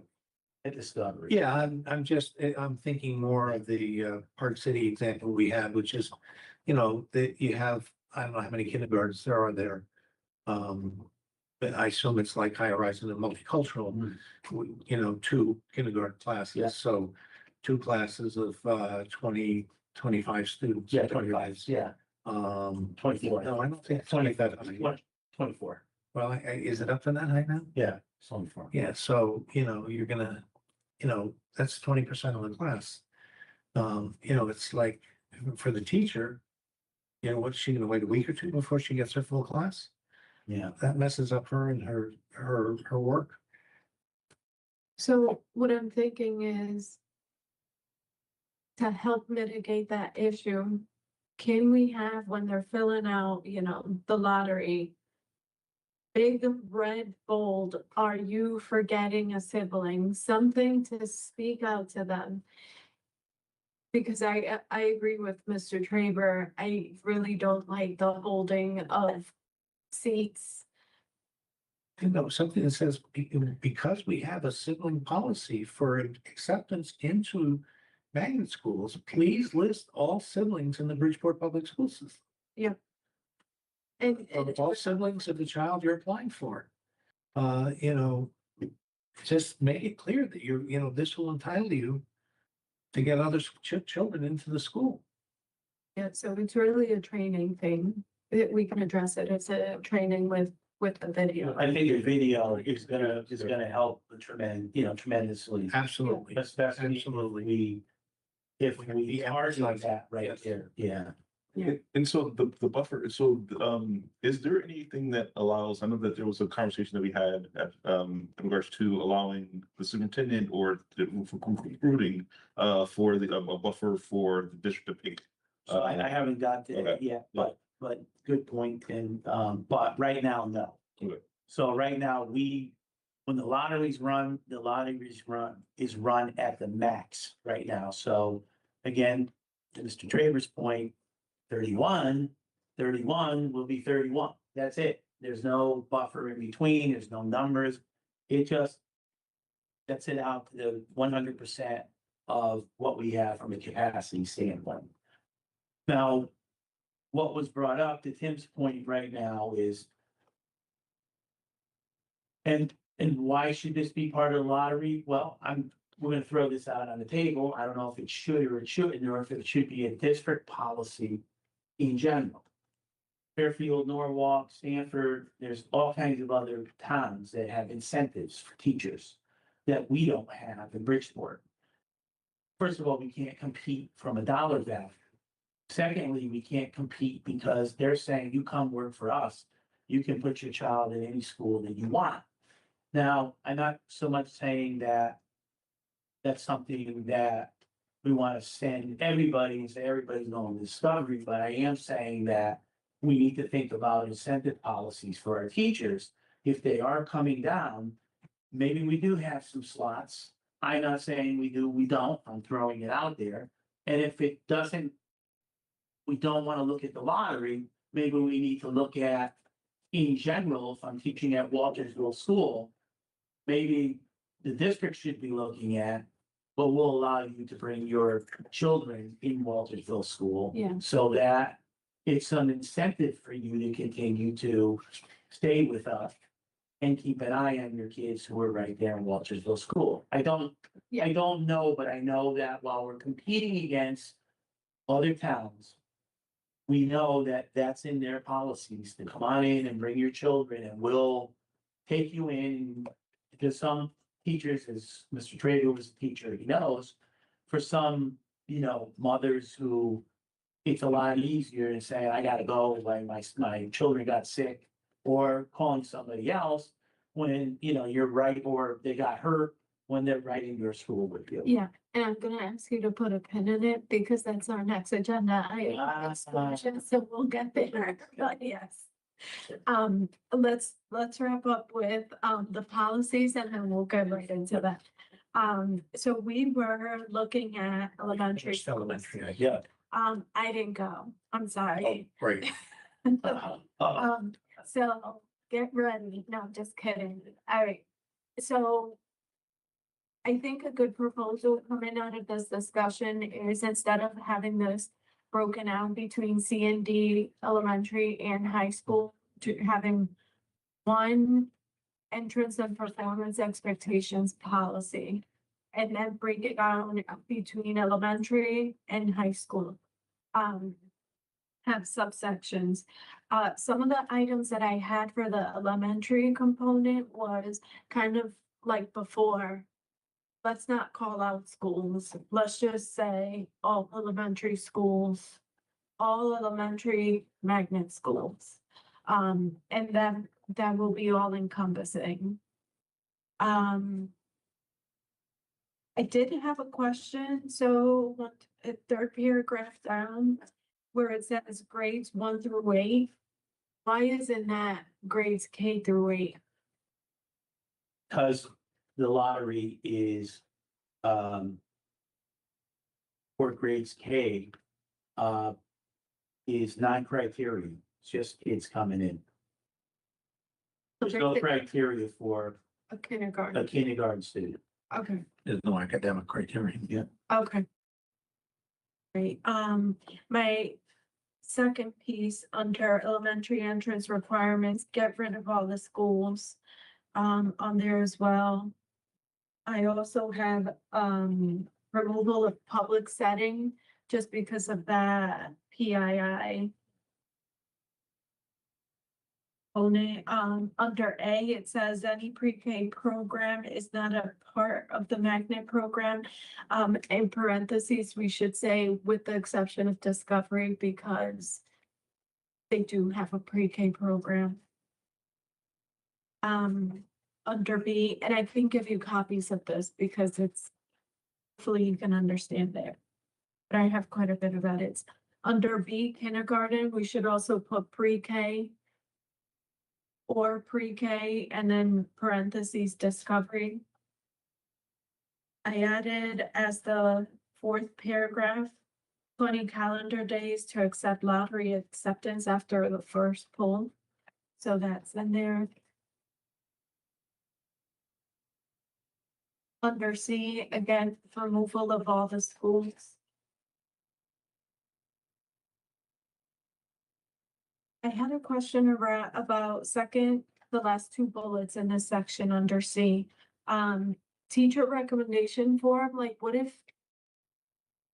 And this is for grades 1 through 8. So if there is a student attempting to get into grade 1, the kindergarten teacher would have to put together a recommendation form to then get accepted, right? Is that what that means? Yes, for the child who, would be coming in, yes.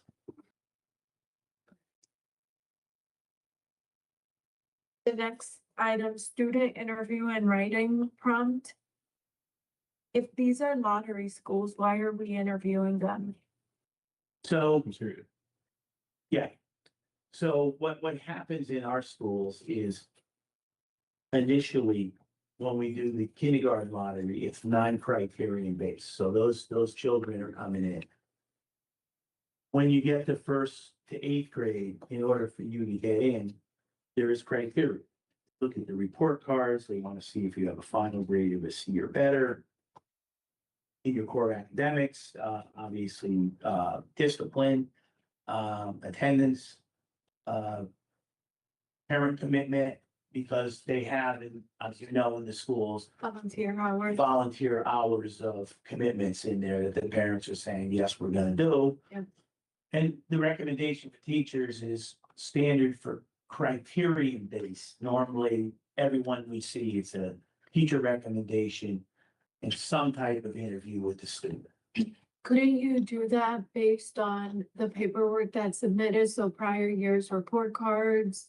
Couldn't you meet the requirements of the criterion based on paperwork being It's actually submitted? final. So when we run the lottery, it's not a final report card. It's depending on where you are, maybe middle of second marking period, Between the second and between third. second and third is what it is. So I that's find what, out, I find out at the third, yeah. but who's doing the interview? Normally the principal.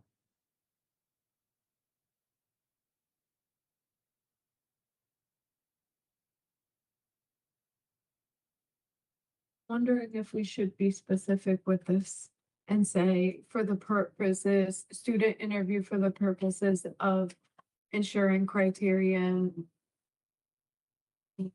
meets criteria or something like that. But then how would you enforce that? It's just It's words. the principals. It's an area that's, it's an area where abuse can be, Yes, where there can be abuse. But I don't know how you can restrict it.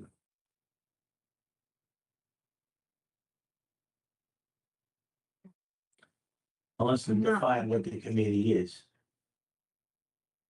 Or the interview, I mean, I don't know how you would deal with that. I mean, it's gonna be the building administrator. Mhm. The building administrator's gotta, and in theory, that makes perfect sense. Problem is that there have been administrators who are less than scrupulous or fair. And so that happens. I don't know how we, Instead of student interview, how about we just say writing prompt?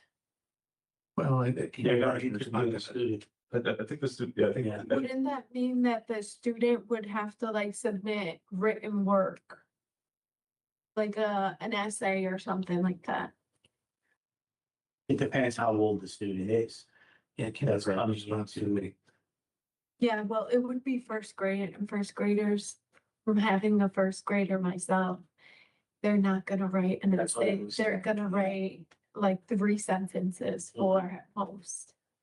And it's Ross, I think there's part of it where I think in policy, anything, I think you set a policy up, but there's ethics. There's moral, that those parts that you can't control, you believe that the person in the positions are going to do such. And I think if that doesn't happen, I don't know how you, as to Ross' point, monitor that. I think you trust that the people that have a job are gonna do the job to the best of their ability.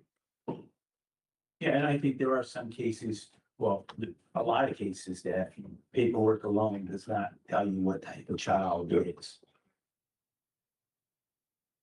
Okay. I think what you really want to do there, where is allow the appeal process to be applied here too. Yeah, so if.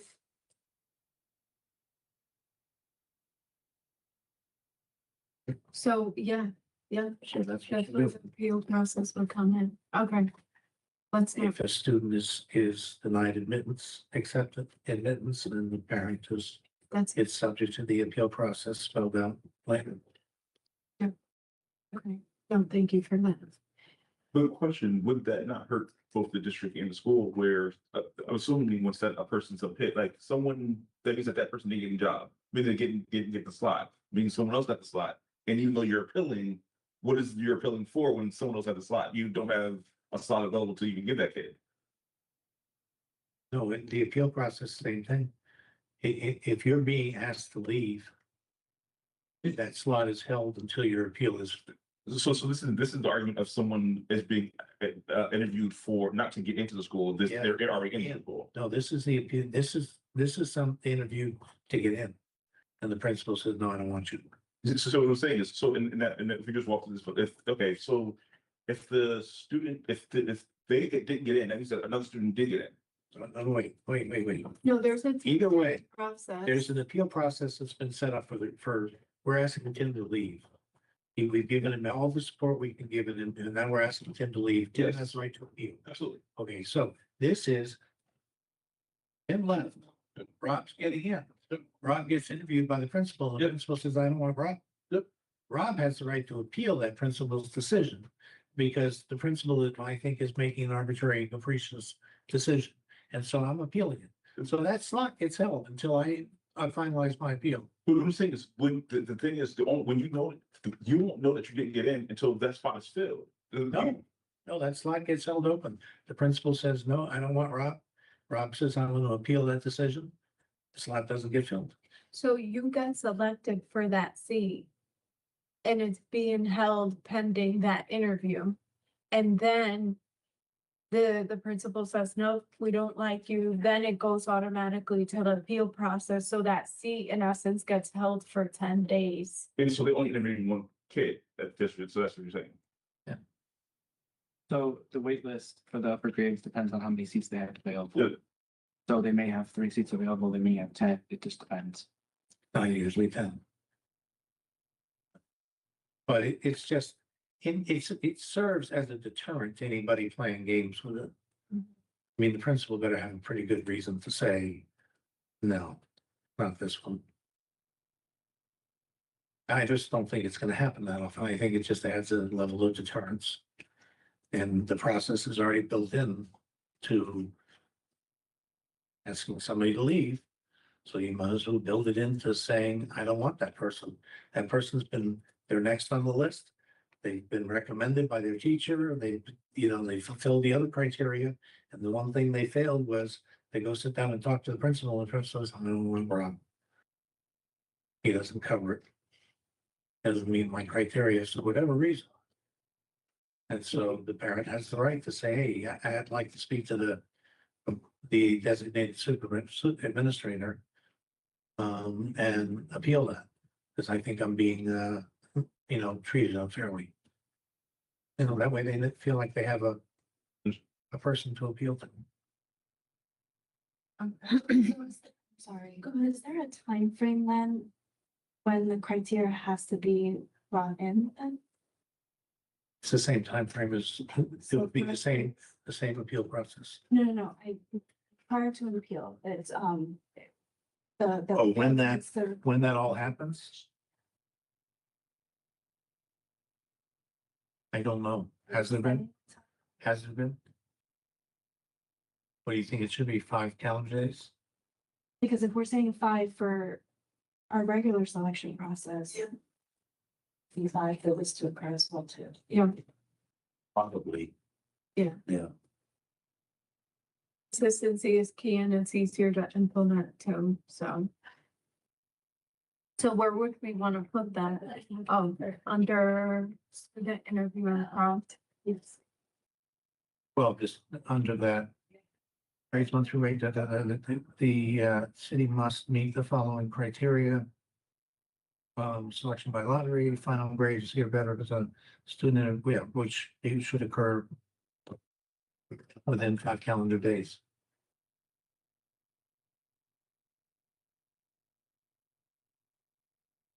If they haven't figured out how to put some oil on those hinges yet. Particularly noticeable during, full bed meetings. When Danielle tries to slip out.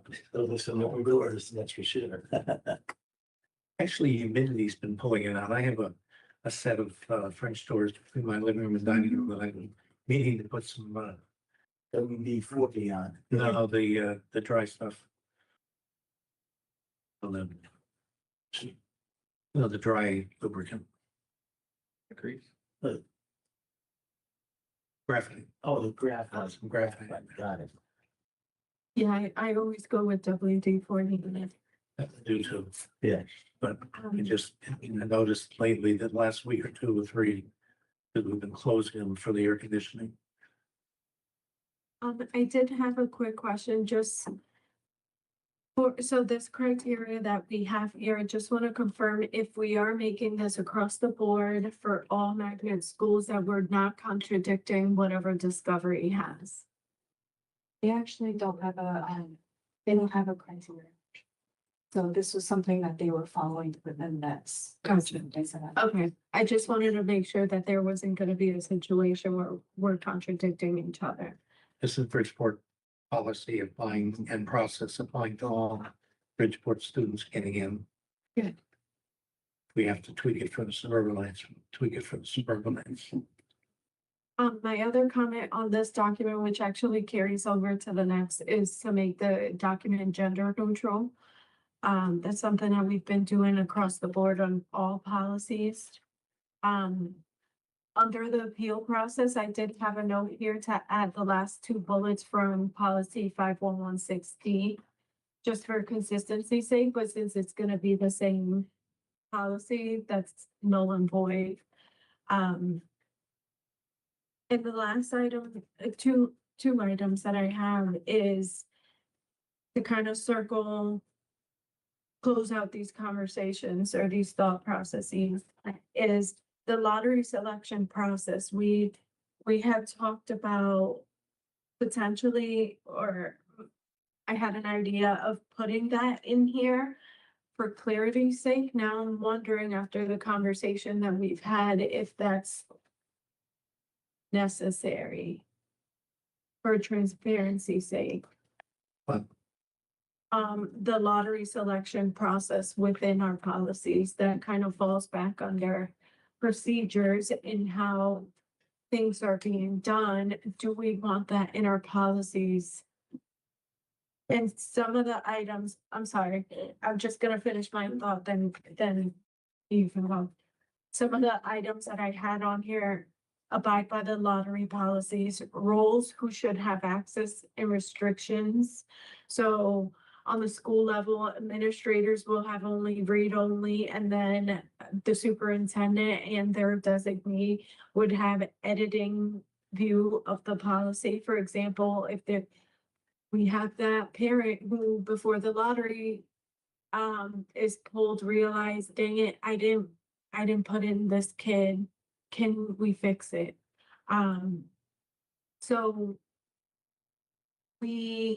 that's kind of what my thought process around outlining a lottery selection process under the policy. Who would have editing rights? And then most importantly, reporting to the board. Because we want to make sure that whatever we establish here is up to snuff, and then that the board then can have a QA of it and have purview over it as well. What are your thoughts, Tim? Oh, no, so yes, so what I was saying is that I think, in policy, identify the parameters, everything in regards to what the procedure should be. And I think and then say the details of how to get it done, which should be done through the superintendent, and that's how. And the transparency is that stuff should be posted on the website and put on the things so the transparency part of it, not necessarily it's gonna be in policy, that it's gonna be available for individuals to do, and then it, like, yeah.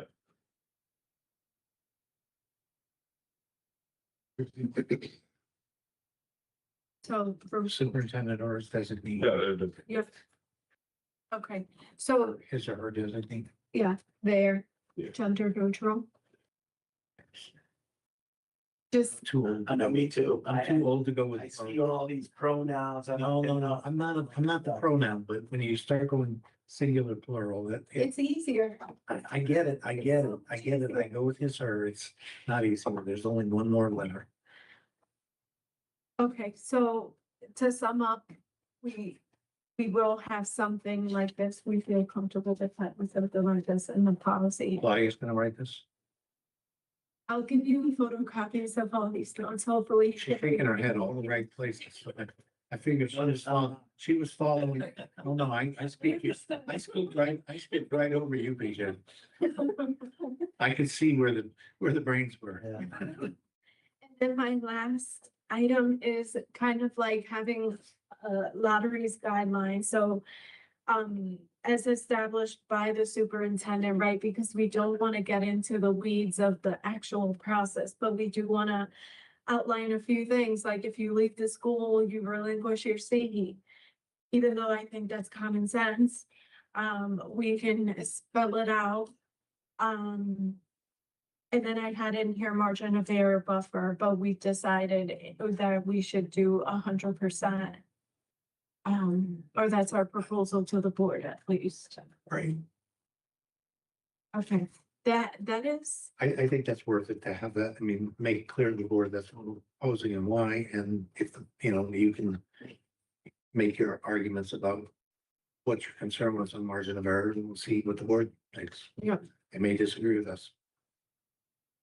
okay, and all right, so that's everything I had for C. Did we address PJ's? Oh, no, we're gonna get to that. Yes. That's later on the agenda.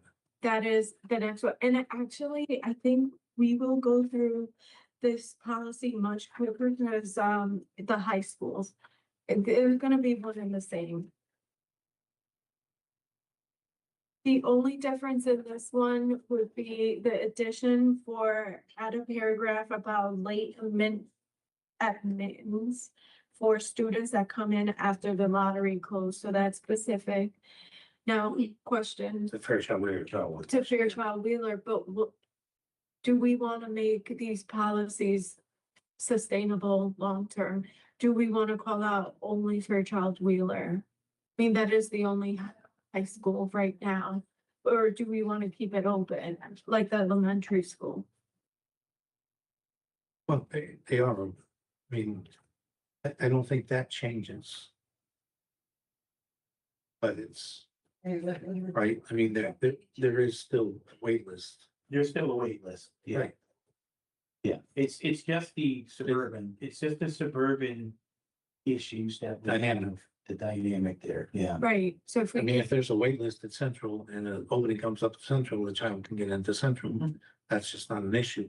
If there's a wait list at BMA, a child can get into BMA. But I mean, that's just it, but it's the Fairchild Wheeler one that has the dynamic of, we have many places we can put Bridgeport students in if we get a suburban student. Mhm. Literally afterwards. right. Okay, so with the high school, same comment. Remove themes are listed by school as stated in prior sentence in the first paragraph, parentheses. Removal of the public setting, pulling of the lottery in a public setting. For Central Magnet, are these actually across all the schools? Are these all the school requirements? Or are there more? And my question is around, this policy should contain all the requirements and nothing should be implemented outside of it. So if it's not on here, it kind of doesn't exist. So the portion where it says 8th grade students to Central Magnet, it's not a principal recommendation. It is a teacher recommendation and a counselor recommendation. Which part? It should be on That's bullet. it's on technically on the second page where it says entrance requirement. Yep, the last bullet. Yes. That's a teacher recommendation, Teacher and counselor. teacher or counselor. Yes. hold to this too. I understand. I taught black and white. My other, oh, are there any other requirements that should be added?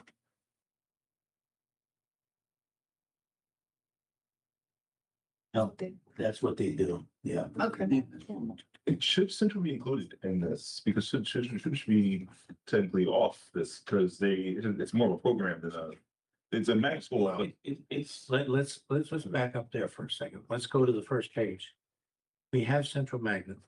That's usually what it's referred to. Yep. Central magnet. Yep. Then you all try and refer to the central magnet component down in the bottom paragraph of Central High School. Now, which then gets referred to as the college preparatory program. Now, I would have said central magnet program Yeah. at Central High School, but you then call it a program later in the same sentence. So I think we got to figure out what we're referring to. Central magnet was always enough for 90% of the people I know. They knew what it meant. And most people knew it was a part of Central High School. It was a part of Central High School. And somebody I heard say a few weeks ago, people don't say they went to Central High School. That's Yes. baloney. My daughter was a graduate of Central High School and has never said anything but that. So we just had a woman we met with, who, I said, what school did you go to? Central Magnet. Yeah, my daughter went to Central High School and she played soccer for Central High School and she, she loved being in Central High School because she had friends from all over the world and she loved taking classes that weren't Central Magnet. As well as taking classes that were Central Magnet. I mean, it was just being in the middle of that school. So it's not, but yeah, it's a magnet program. Yeah. It's a magnet in a regular high school. So it's Central Magnet and Bridgeport Military Academy. Those are our two Bridgeport Magnet programs. because the central, it's not by lottery, is it? Central magnet is by Yes. lottery. So just, it's criteria. Yeah, I'm saying that's what The criteria is, it is. It is and it isn't. You get into the magnet program at the Bridgeport Magnet programs, as it says in here, Mhm. you're automatically admitted to Central Magnet. You're a tag program, you're automatically admitted to Central Magnet. So you punched your ticket to go there. And I learned, that my granddaughters punched her ticket to go there. I didn't know that. My daughter didn't know that. Until I read this. I asked her, she said, I don't know. I said, oh, I don't know either. The classical studies and Clayton. So, there's a certain group that are admitted. And then there's others that Yeah. apply. Yeah. Half the kids that go to, did know that half the kids that go to the three original magnets, the DSEC magnets, High Horizon, Multicultural and Park City, don't go to Central Magnet. They go to Fairfield Prep and Notre Dame and St. Joe's, Colby. But that frees up a certain number of seats. But it's, so then there's seats. So kids from Blackham. This is why I know about the Blackham. The kids from the other feeder schools possible can qualify and apply and go through the lottery and try and get in. So I would talk to my kids about trying to get into Central Magnet. As they looked at Bullard Havens, Yeah, Central Magnet, what are their options? we're trying to get a Harding magnet and a Bassett magnet. And match the program that we have for Central. It makes sense. But they've had their other programs too. They have. Baccalaureate program. They have. I think if we promote it and we produce it and, we already have something that works Yeah. at Central, we don't have to reinvent. It'd be great. That's It'd be great. great. Another reason to make this not specific to schools. Mhm. And just Absolutely. make it across. Yeah, but it's established. You have an identity that has been established for decades, many decades, that you want to build on. So if you did have a Harding magnet and you did have a Bassett magnet and you established those, that would be a better. Yeah, I think it would be great. The only, with Fairchild Wheeler, we do have Discovery that feeds right into Fairchild Wheeler. Yes. So long as they want to go to, you know, Fairchild Wheeling. Joe's right. Did we, so then in this document, did we want to call out Central Magnet Program? And then I also picked up on instead of Fairchild Wheeler for I would Fairchild. just leave it at central magnet. That's my, forget this component stuff. It just gets, it's called central magnet of Central High School. And I have to say, just for clarity, my brother-in-law says he graduated from Central Magnet, Mhm. so. So does George Garcia. Yes, George. Yeah, so does Claudia, yeah. But, I mean. See? I said correctly. So the question though, if there are plans to do basic magnet and Harding magnet, do we call it central magnet program or do you call it a high school magnet program or like? In those, because Just leave it the way it is and we'll Okay. get there, we'll cross that bridge. Yeah, Right now, we have Central Magnet and we have, Bridgeport Military Academy. so the way this policy is written, from the very top first sentence, you can actually just Yeah. delete the schools and we can say the Bridgeport Public Schools, Magnet High Schools. And it should be all encompassing. The only difference would be is if you have a criteria base, you would then have to add them to the bottom.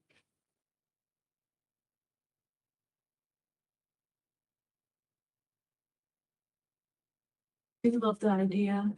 Yeah. Magnet schools, across the board on all our high schools. Only other comment under second page, under please note, do we spell out tag? That's like me being, We went. Tag. spell out what tag means. Talented and gifted. Yeah, and I also had already written myself a note as to, up in the second bullet above, selection by lottery for non-feeder and tag students. It's not down there, it's up above. Yeah. And I had put a question, what are the feeders? And then I got down to the please note. I got my answer. You could do- So I scratched out my question mark Yeah, and drew an arrow down to the bottom, down to that. So it's sort of like you're answering your question down below, but you have it up above, it's usually you try and answer it when you write it. You can do a sub bullet and then just bring up that entire Right. bullet up. And then for tag, you just want to write talented and gifted, parentheses tag. You're good.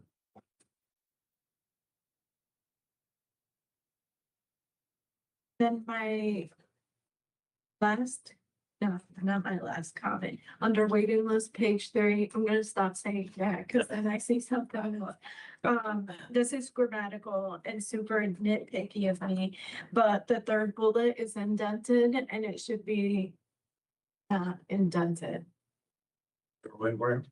Under waiting list, third page. How it's indented. Square? Yeah. Square, yeah.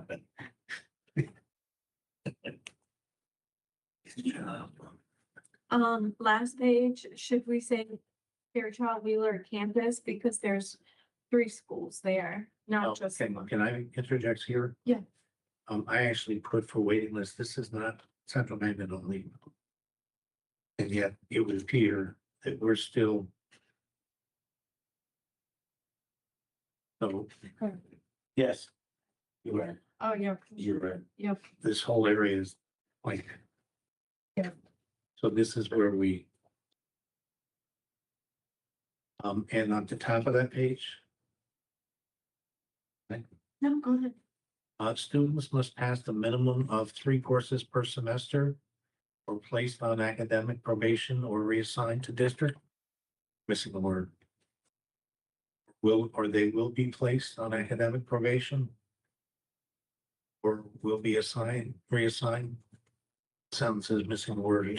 Yeah, I assume it's students must pass a minimum of 3 courses per semester or I would say he or she.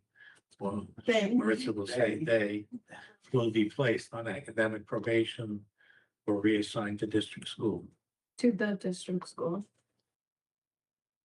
Yeah. To a district school. Or to their district Their school, if you're going to your new bad grammar. A grammar Nazi, sorry. That's bad grammar. Um, Anything else? No, that was it, thank you. Okay. Well, the. No. That's correct. Well, I assume the appeal process, the assistant superintendent would probably be the designated Yes, administrator Yes. again. Yeah.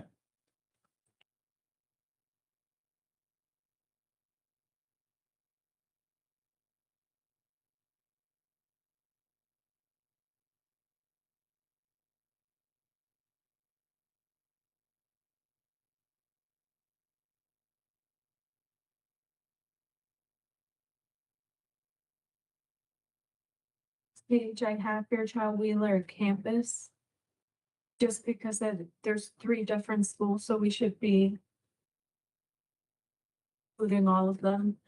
And then again, at the end of the first sentence, adding campus.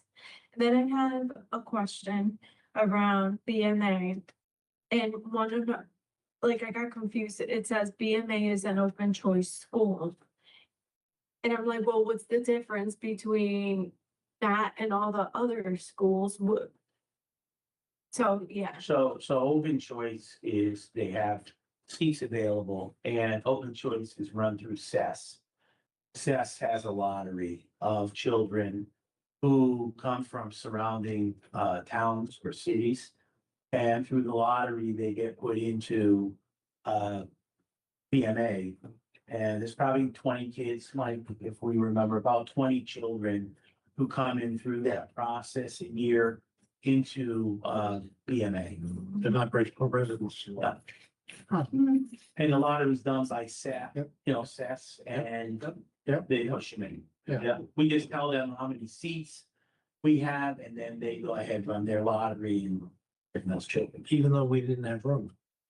No, that's room that, if we do have room, we make them aware because the way the campus is their boot camp. A lot of the problem with BMA is part of the criteria is you have to, pass the boot camp because it's the boot camp. If you don't pass the boot camp, they only do it at the beginning of the year.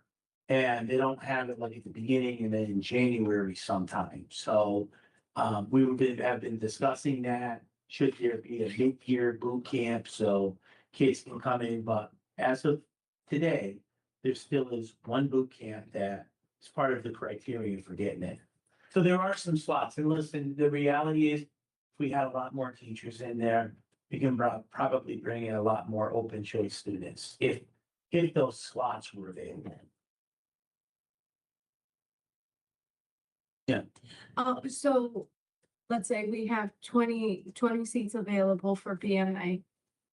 What about the rest? Cause I do remember watching the high school lottery and BMA was getting pulled. So.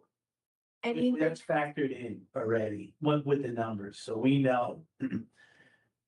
Excuse me, we have to give them a breakdown of how many children at this point could be run through that lottery, you know, that lottery. so we pull our lottery first and then whatever seats are left over, we go to this other process and say.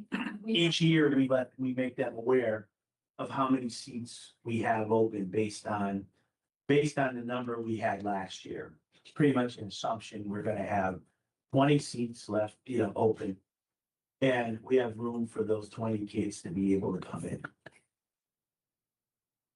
We lose a lot of children in BMA because the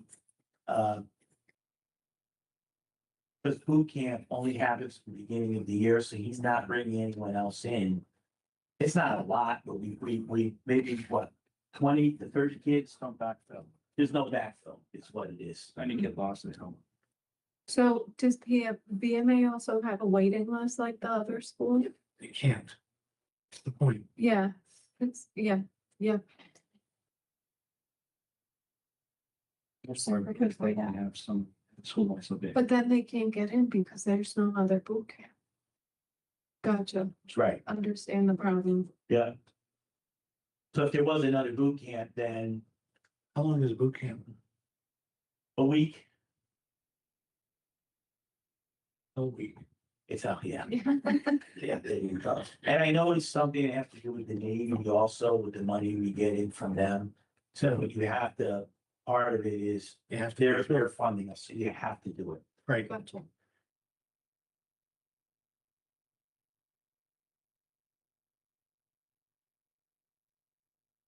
I have a very pressing question here. It's a very sassy question. So can anyone who cheated to get their kids in have their attendance revoked? Say that again? Anyone who went in and got their kids into magnet schools that did not follow their passes, can we revoke their children from coming back into the schools? Is there a way from a technical perspective, a perspective to figure out how those students and then revoke them from returning? They've already been removed.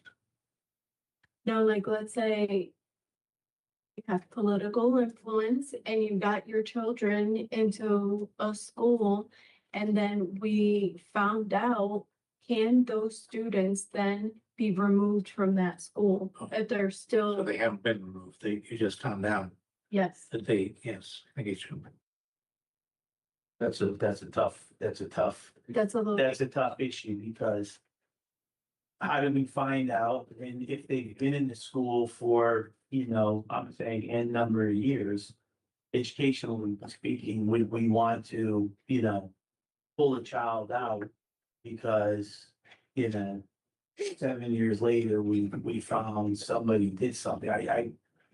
I think strengthen up the policies like we're trying to do now. If we take away, some of the aspects of who can enroll students into their school, I think that cleans up a lot of the stuff. But if you're gonna say, can we go back and do that? That may have to go through attorneys because they've been in the school, and I think it's gonna be a larger issue than just saying, we're gonna pull you out because you didn't do X, Y, and Z. any other questions on policies? That was the last one. Did you have anything else for the high No, school? I tend to agree with PJ. I think that the problem is you're gonna have legal problems and you're gonna punish the child for the misbehavior of the parent. Yeah. And it's unfortunate, but that's the reality. That's gonna create other legal problems, but I had to pose the question, just had to put it out I there. get you. I think going forward, if we tighten up all the things we're discussing. And we put some, reins around who's doing what. No, Yeah. I had no other, wait, actually. It is, 5116A. I did look this up. It is not related to the lottery. Okay. I did, because I was curious about control transfer. Control transfer, yeah. That's a whole nother, That is a lot. that's a whole nother thing, yeah. I did have a question. When I was looking at the last page, Fairchild Wheeler Campus, Bridgeport Military Academy. All remaining seats not filled by Discovery will be filled by blind lottery. There are no other criterion for entrance or reassignment. I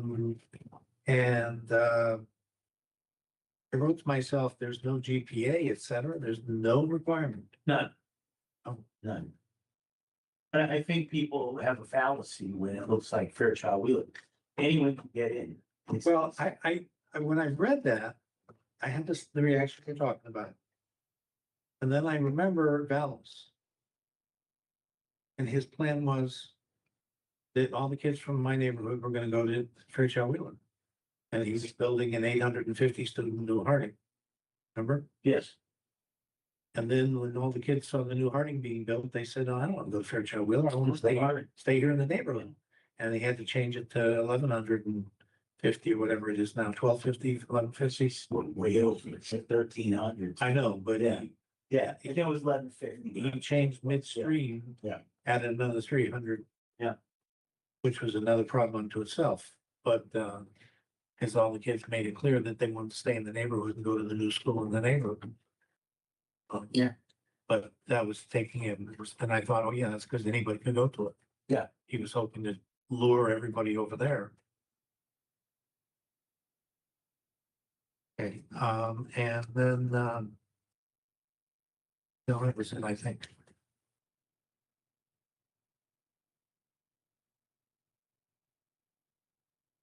Yep, that's it. There's no anything else on the policies. We can go ahead and move it into the exclusion criteria. Which we kind of touched base on a little bit earlier.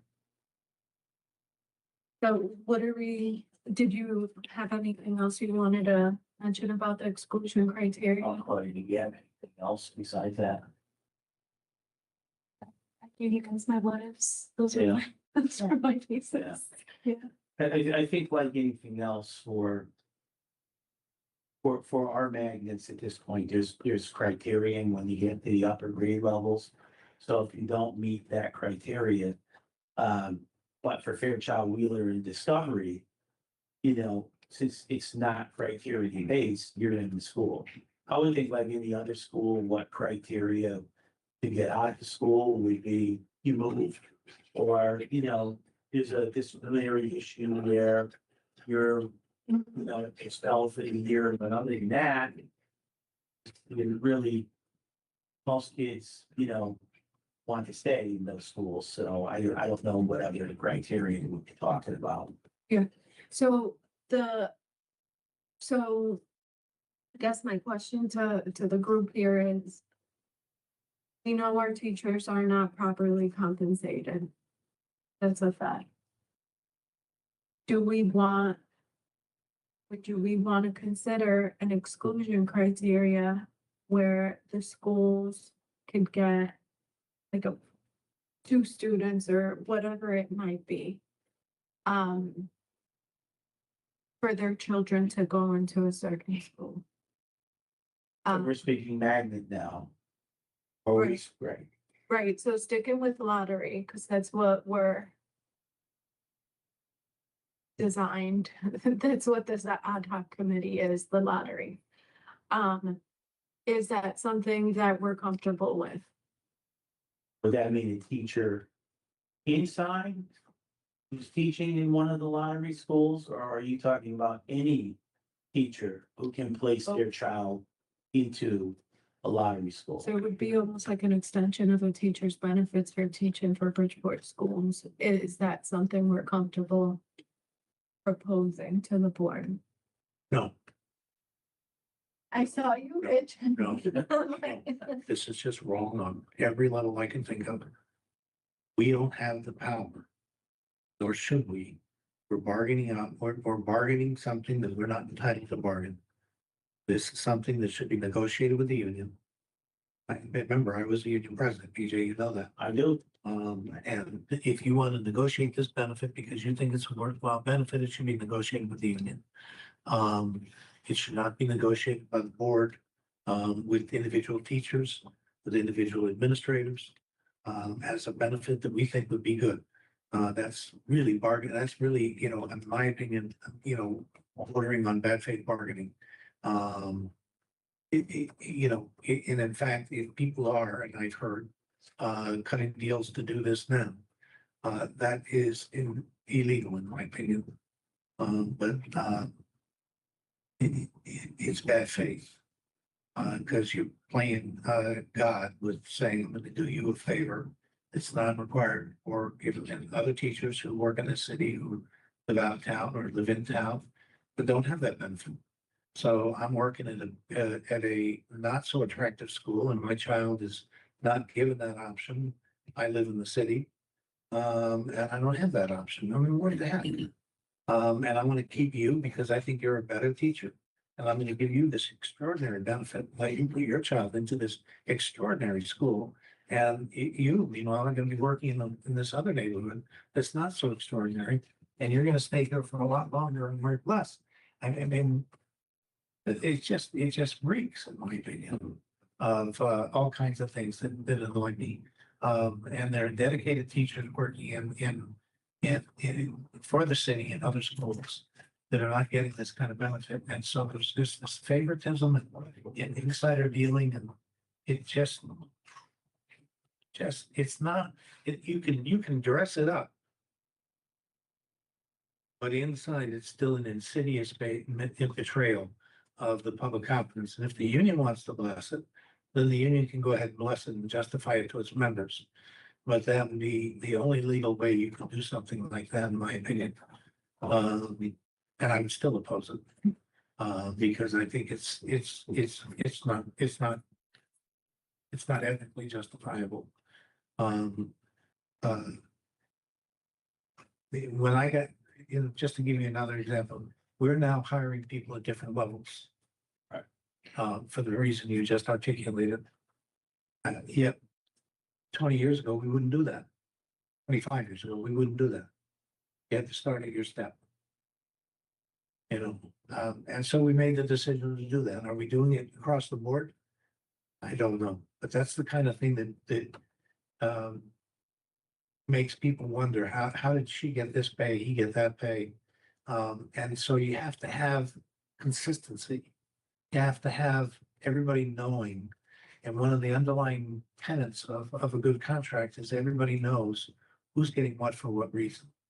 So if somebody's now getting the right to teach and bring their child to Discovery, and meanwhile, I'm working across or Blackham or some other school, and I don't get that concept.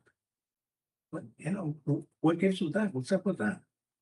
How is that fair?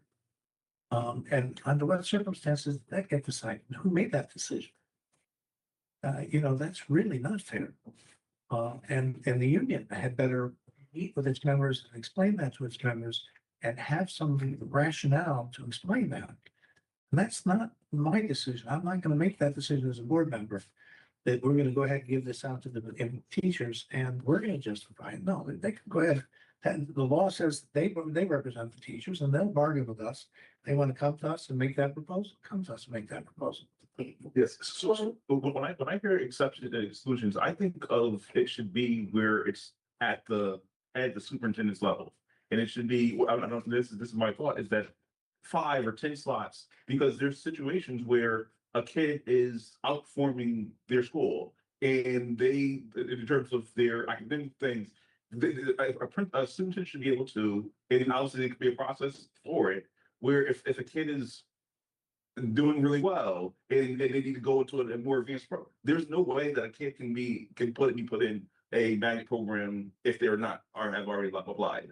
There's no way of a superintendent allowing, if we're doing the superintendent search, there's no way that the superintendent comes in if the new superintendent, just whatever, or if Avery had a child and they wanted to come into the district, there's no way that person that he has the ability to because it's December or it's after the election process. I think it's all fairness that it should be communicated, it should be transparent. But in regards to, I think the superintendent as the head should have a certain amount of slots available for lottery and or such other. But I think the issue has been is that people feel that if it was done or if it is done, that it's not transparent. It's not something that's communicated. It's not a fair process. It's been going on for 30 years. Absolutely. It's not unique to recent history. Yeah. We do know recent history because they practically crawled over the table when they were accused of it. Absolutely.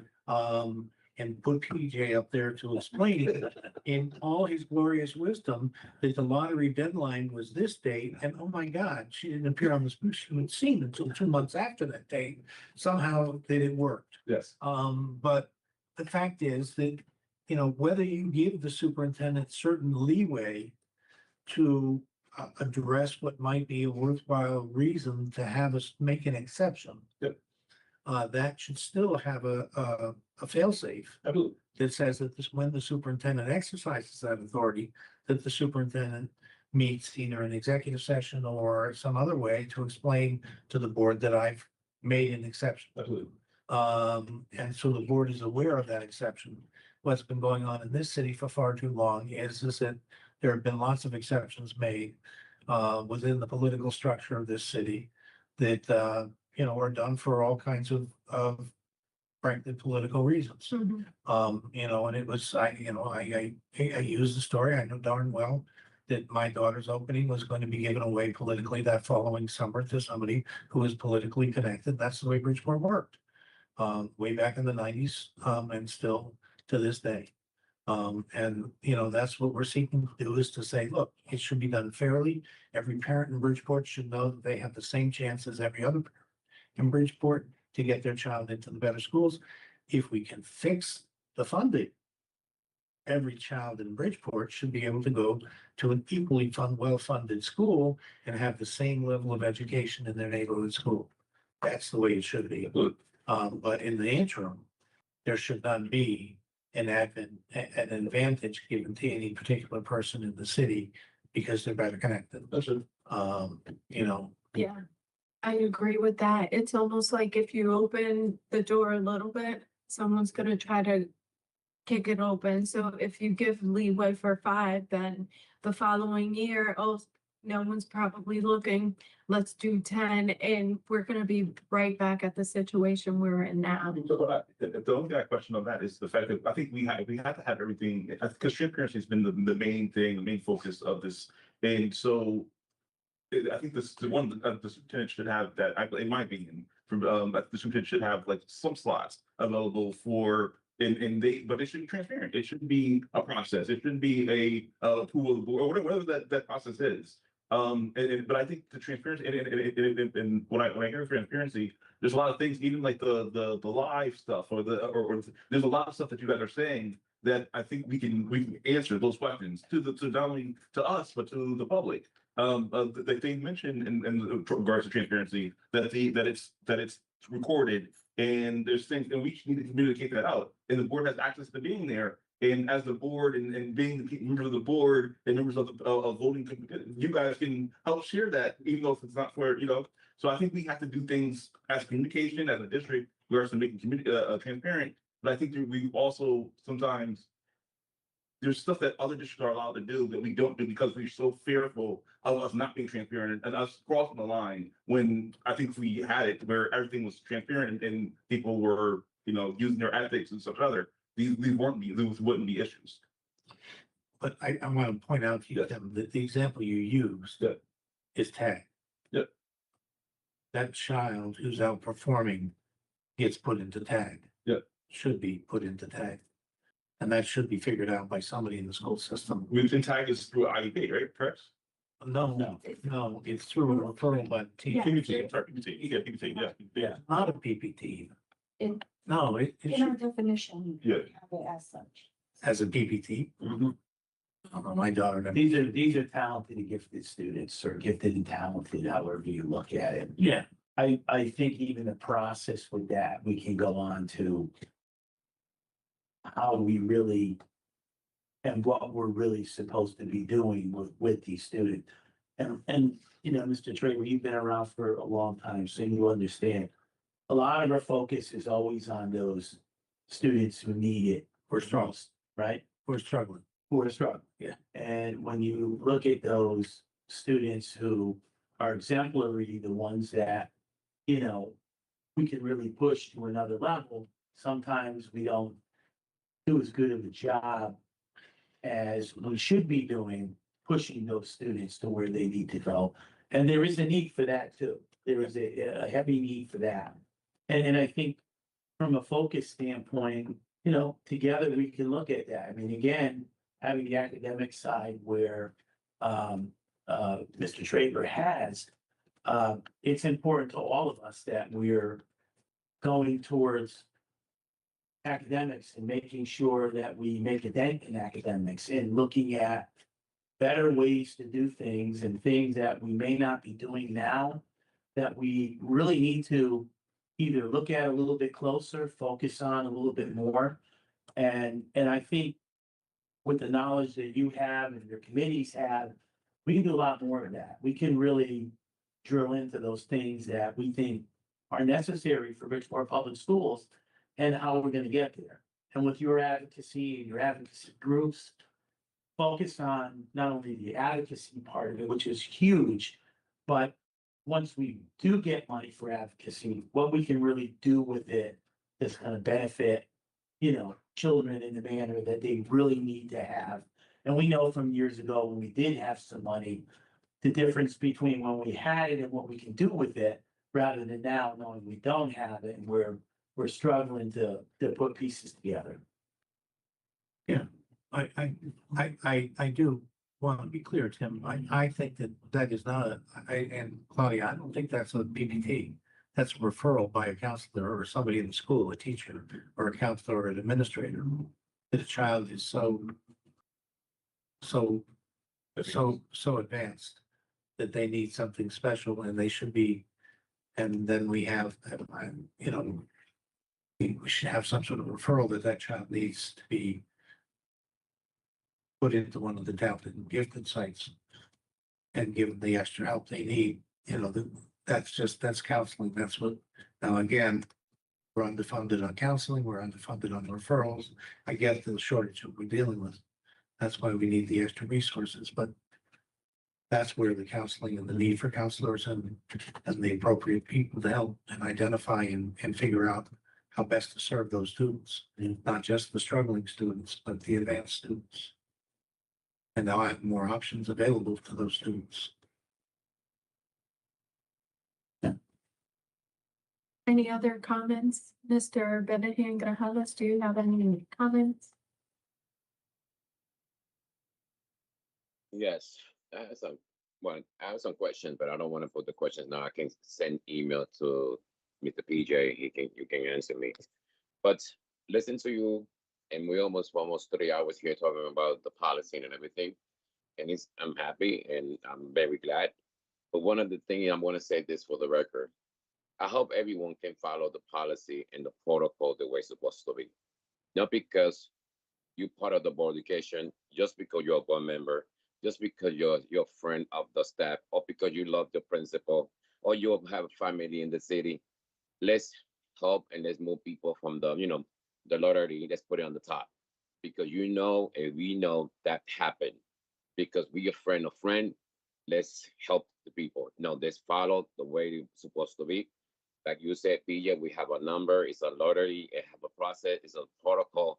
Let's follow the step the way it is. Not because we are friend of the friend, we're gonna have that preference and put the people from the top and forget the people who's working or they follow or they're waiting to have the student, or the child be in that school. I want to say that for the record because we know we have this situation in our schools and we know who they are and we don't want to talk about that. But I just want to be sure we follow the protocol and the policy with the way it's supposed to be. Because trust me, as I be here and as a board member, if I see something, is not followed the way it's supposed to be, BJ and Dr. Eric, that you hear me, I'm going to report this because we need to follow the way it is. It has to be fair and quality for everyone. That's want to say that for the record. Thank you, Madam Chair, and thank you, everyone. Thank you. There's no other questions. The last item on the agenda is the review of the lottery website. And to be honest, I just pulled it up because I said I was gonna look at it and I did not. And I was trying to multitask really quickly. Well, there's not much on the website right now. It's literally just a portal where you sign in and then you submit for the application. So can we almost have the port above this where you have almost I'm thinking like a bill or something where you have a page with all content, but on the side, a small little square where you have your login credentials so that you can you can get in and submit your application. And then, the rest of the page and the majority of the page is really informational only. So information like explaining the selection process, the sibling policy, so that we can do that training component we were talking about. Explaining the waiting list process, sorry, where we can very clearly state you have to reapply every year just because you're on the waiting list 1 year. It does not translate over. So almost, like the questions that we get, that you guys get truly every year, use this as an informational page to kind of, answer all of that, and then also have that video, posted on it. Yeah, we can modify, yeah. So then my intent for this, the committee was to not meet beyond the three times. And really, it's just because I want to be cognizant of the summer and, and all of that. When do we think we can have, because when's our first board meeting, like August 21st or something like that? Ideally, we would want to have this package proposal to the board for that first meeting. 21st. I Wow. don't know. It's okay. I think it might be the 24th.